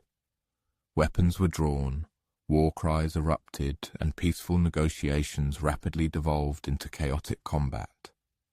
In this general confusion, Heracles found himself facing an impossible choice. He could use his immense strength to fight his way out, likely killing several Amazons in the process, or he could try to protect Hippolyta, seeking to restore order, risking not only his own life but also the lives of his companions. What he actually did became the embodiment of everything he had learned about the nature of true heroism. Instead of drawing his weapon, he threw himself between Hippolyta and the advancing warriors, using his body as a shield, and loudly urged everyone to stop fighting. "This is madness," he exclaimed, his voice cutting through the din of battle. "We came here in peace. Queen Hippolyta trusted us. Do not let a stranger's lies destroy what we have built together." But in the chaos of battle, words alone were not enough. An Amazonian spear thrown by a warrior convinced she was defending her queen struck Hippolyta in the shoulder. The wound was not fatal, but the sight of their ruler's blood enraged the Amazons to a degree that no reason could appease. The ensuing battle was unlike any of Heracles' previous labors. He fought not monsters or wild beasts, but skilled warriors defending their homeland from what they believed was a mortal threat. Every Amazon he encountered was someone's daughter, sister, or friend, a person with her own hopes, fears, and legitimate reasons to fight. Heracles and his companions fought with desperate restraint, seeking to disarm rather than kill, striving to create enough space for retreat rather than achieve total victory. However, the Amazons showed no such mercy, firmly believing they were fighting for their queen's life and their nation's independence. Ultimately, Hippolyta herself brought the battle to an end. Despite her wound, she struggled to her feet and ordered her warriors to cease fighting. "Enough," she cried, her voice carrying the absolute authority of a queen. "I gave this man my girdle willingly. The attack on me was due to treachery within our own ranks, not from our guests." The Amazons reluctantly lowered their weapons, though many continued to look at the Greeks with clear suspicion. In the ensuing silence, Hippolyta approached Heracles and once again placed the girdle in his hands. But now it was perceived not as a gift between friends, but as compensation for the tragedy that divine intervention had forced upon them both. "Take it and go," she said softly, her voice full of sorrow. "You came here with honor and fought with restraint when you could have chosen slaughter. But your presence brings chaos that my people do not deserve. Perhaps someday, when the gods are less interested in our affairs, we can meet again as friends." The return to ancient Tiryns turned into a journey shadowed by deep reflection on how swiftly trust can be undermined, and how divine intervention can distort even the purest and noblest aspiration. Heracles held Hippolyta's girdle, yet this trophy felt immeasurably heavy, as if burdened by the weight of lost opportunities and a friendship irrevocably poisoned by powerful entities beyond the control of mere mortals. When he presented himself to Eurystheus to hand over the coveted artifact, the king accepted it with undisguised, even jubilant satisfaction. Formally, the 9th labor had been successfully completed by all required criteria, yet both cousins silently but profoundly understood. Something fundamental and irreversible had changed between them and within Heracles himself.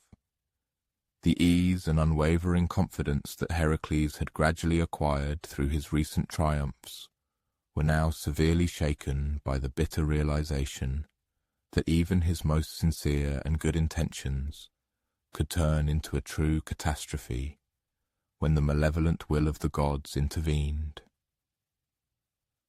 Standing in the grand halls of the palace after completing his 9th formidable labor, Heracles pondered deeply the harsh lessons learned from this agonizing and painful experience. He realized that wisdom alone and the purest, noblest intentions were far from always sufficient to achieve true success. He understood that some conflicts arise not from mere misunderstanding or accident, but are the result of deliberate, malevolent manipulation by forces immeasurably superior to any mortal hero, however mighty he might be. But perhaps the most significant discovery was that sometimes the most heroic act lies in the willingness to take responsibility for consequences that were entirely unforeseen. This means bearing the burden of others' pain on his shoulders and continuing to serve selflessly, even when the Olympian gods themselves seem intent on utterly destroying all his efforts and turning them to dust. The question that relentlessly pursued him as he prepared for his 10th, even more dangerous labor, was this: how can one keep the spark of hope and uphold one's honor when the very entities meant to uphold justice and order in the world seem entirely devoted to its complete destruction? The weight of Hippolyta's girdle, that symbol of a completed but shadowed labor, seemed to grow heavier with each passing day since Heracles' return from the distant lands of the Amazons.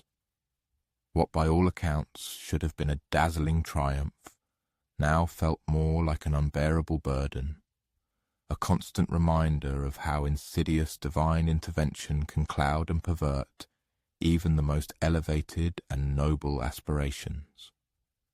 As he once again approached Eurystheus's magnificent palace, ready to face the challenge of his 10th labor, a new, deep weariness was evident in his stride. This was the weariness of a man who had learned that doing true good in a world where powerful gods play cruel and unprincipled games with mortal destinies is far more difficult and exhausting than any, even the most arduous physical trial. From the depths of his grim underground chamber, where he had retreated to give his orders, Eurystheus's voice resonated with a distinct note of malicious satisfaction, clearly indicative of his full awareness of his mighty cousin's troubled and subdued state of mind. The goddess Hera had undoubtedly whispered to him all the details of the tragic incident with the Amazons, and the king perfectly understood that Heracles' once unwavering confidence was now seriously shaken. It's time to present the hero with a challenge that will push him to his limits, further than ever before, Eurystheus seemed to say to himself. Your 10th labor, the king announced solemnly and ominously, will take you to the farthest unexplored ends of the world. You must travel to the legendary island of Erythea, which lies far beyond the famous pillars of Heracles, and steal the sacred cattle of Geryon. These bulls are the most magnificent of all that ever existed on earth. They are guarded by monstrous creatures and belong to a being so powerful and ancient that even the Olympian gods speak his name with deep reverence. The mention of the pillars of Heracles, those colossal rocks that served as a natural boundary, marking the end of the familiar Mediterranean and the beginning of the boundless unknown ocean, made Heracles ponder deeply. This was not merely about a colossal distance, though this journey would undoubtedly be the longest he had ever undertaken. It was about an impending invasion into a realm that existed outside the usual framework of the mundane world, where entirely different, unknown laws applied, and where familiar means of defense might prove utterly useless. Geryon himself was a unique creation, woven from myths and purest nightmares, born of a mystical union of divine and monstrous ancestries. He possessed 3 bodies, fused together from the waist up, each crowned with its own head, equipped with a pair of arms and an independent will. These 3 separate aspects were not always in harmony with each other, which paradoxically made Geryon both a more and less dangerous opponent than an ordinary enemy. One could overcome one of his bodies only to discover with horror that the other two had become even more furious and determined in their desire to destroy the audacious attacker. However, the immediate and deadly threat was posed not only by Geryon himself, but also by his loyal guardians, protecting the precious cattle. First was Orthrus, a fierce two-headed dog, brother to Cerberus himself, and almost equal to him in bloodthirstiness and deadliness. He could attack swiftly from two directions at once, and his terrifying bite carried venom capable of slaying even immortal divine beings. Then followed Eurytion, a herdsman, a man who had achieved such unparalleled mastery in weapon handling that he had never been defeated in battle, and so utterly devoted to his master that he was willing to face death rather than allow anyone to cause the slightest harm to the cattle entrusted to his unceasing care. As Heracles begins to prepare for this monumental labor, he faces fateful dilemmas.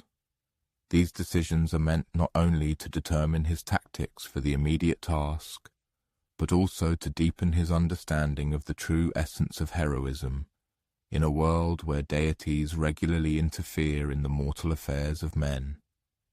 Should he embark on this perilous undertaking alone, accepting beforehand the possibility that it might prove to be a suicidal mission? Or should he assemble a formidable army, transforming a heroic feat into a full-scale military campaign? Perhaps there is a middle path that will allow him to succeed while adhering to his growing conviction of the need to minimize harm to those around him. The choice he ultimately makes will be a vivid testament to the profound lessons he has learned from his previous trials. He will decide to travel to Erythea alone, but will prepare for this journey with the same meticulous care and strategic planning that ensured his recent triumphs. This will not be a reckless plunge into danger, but a methodical and calculated approach to what may well be the most perilous trial of his life. The journey to the mythical pillars of Heracles leads through lands that become increasingly exotic and alien as the hero moves further from the familiar and customary territories of Greece. The people he meets along his way speak languages utterly incomprehensible to him, worship gods he has never heard of, and follow customs that seem almost inconceivable to one raised within the strict confines of Greek culture. However, it is when he reaches the majestic cliffs marking the edge of the known world that Heracles truly grasps the colossal scale of his undertaking. The pillars of Heracles rise like a giant's legs from the wine-dark sea, and beyond them stretches an ocean so boundless that it seems to curve into nothingness, lost in the infinite distance. Somewhere in this endless void lies Erythea, and on this mysterious island graze the cattle that represent the goal of his 10th labor. The problem of traversing such an immense distance by conventional means seems utterly insurmountable, until Heracles suddenly recalls an important detail from his childhood lessons. Helios, the sun god, travels across the sky each day in a golden cup that can move both through the air and over water.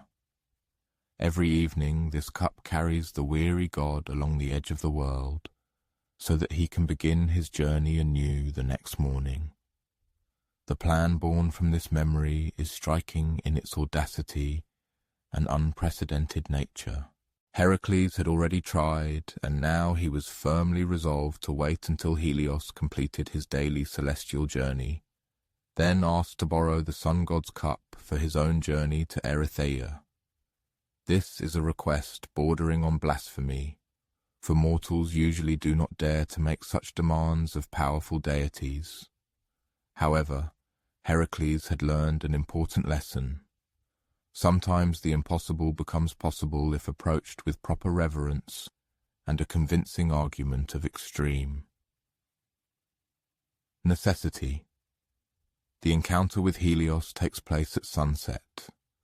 on the westernmost cliff of the Pillars, at the moment when the sun god prepares to begin his nightly journey along the edge of the world.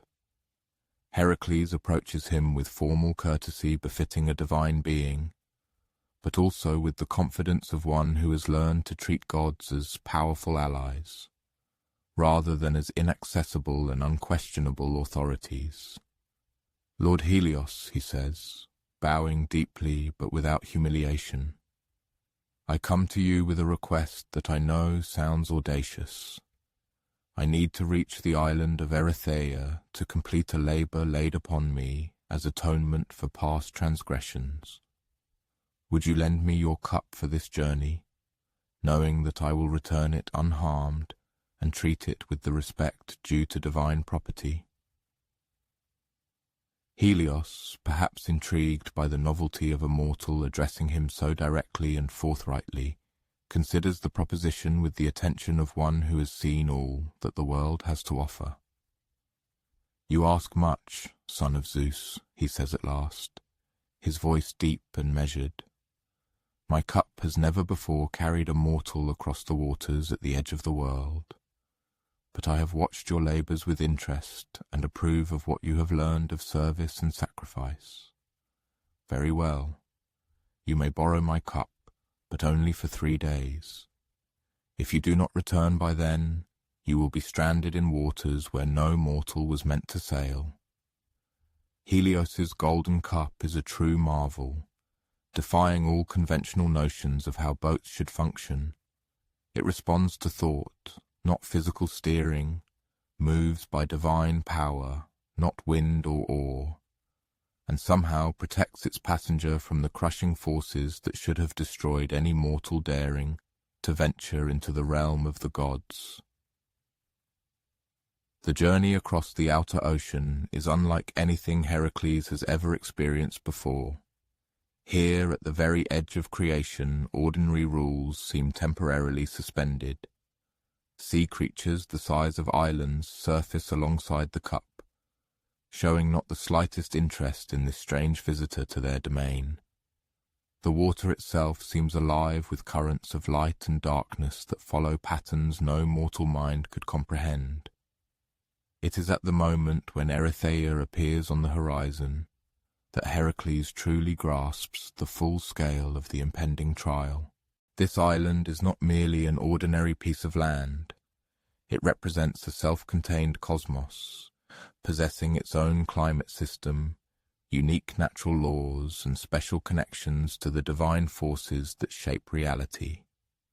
Geryon's cattle graze on grass that emits an inner glow, quench their thirst from streams that flow uphill defying gravity, and move with an unearthly fluidity that reveals them as creatures marked by the seal of otherworldly power,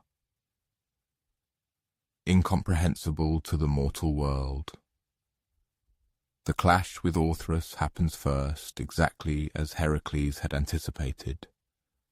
The fierce two-headed hound emerges from the mystical landscape like a moving mass of darkness, each head emitting a fearsome growl of rage, indignant at this audacious trespass into its master's domain.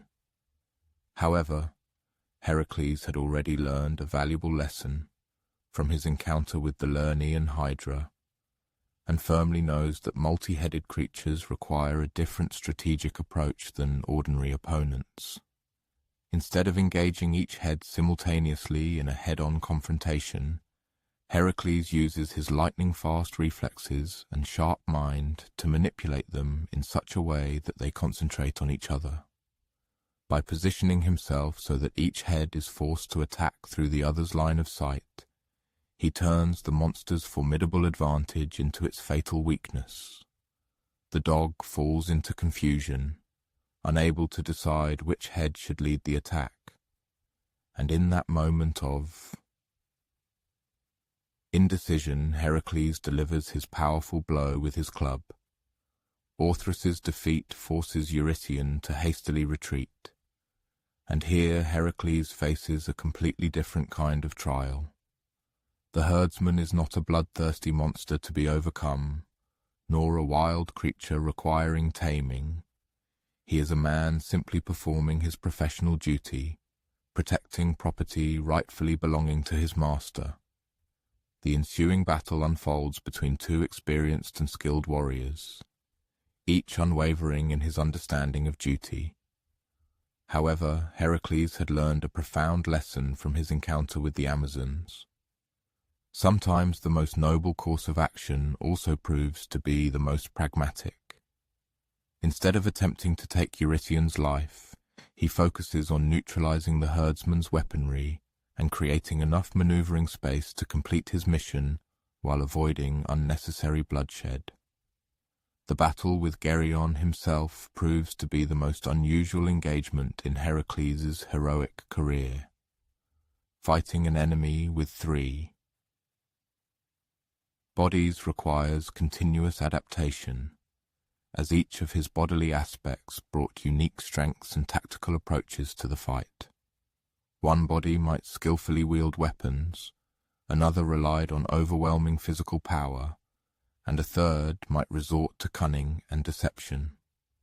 But Heracles had learned to carefully study his enemies, and he discovers a critically important feature in Geryon's nature. His 3 bodies do not always demonstrate impeccable coordination. At times they act in contradiction to each other, each striving to execute its own tactics without consulting the others. This deficit of perfect unity becomes a decisive factor in success. By forcing Geryon to fight in a confined space, where the 3 bodies hinder each other's free movement, Heracles turns the monster's most formidable advantage into its Achilles' heel.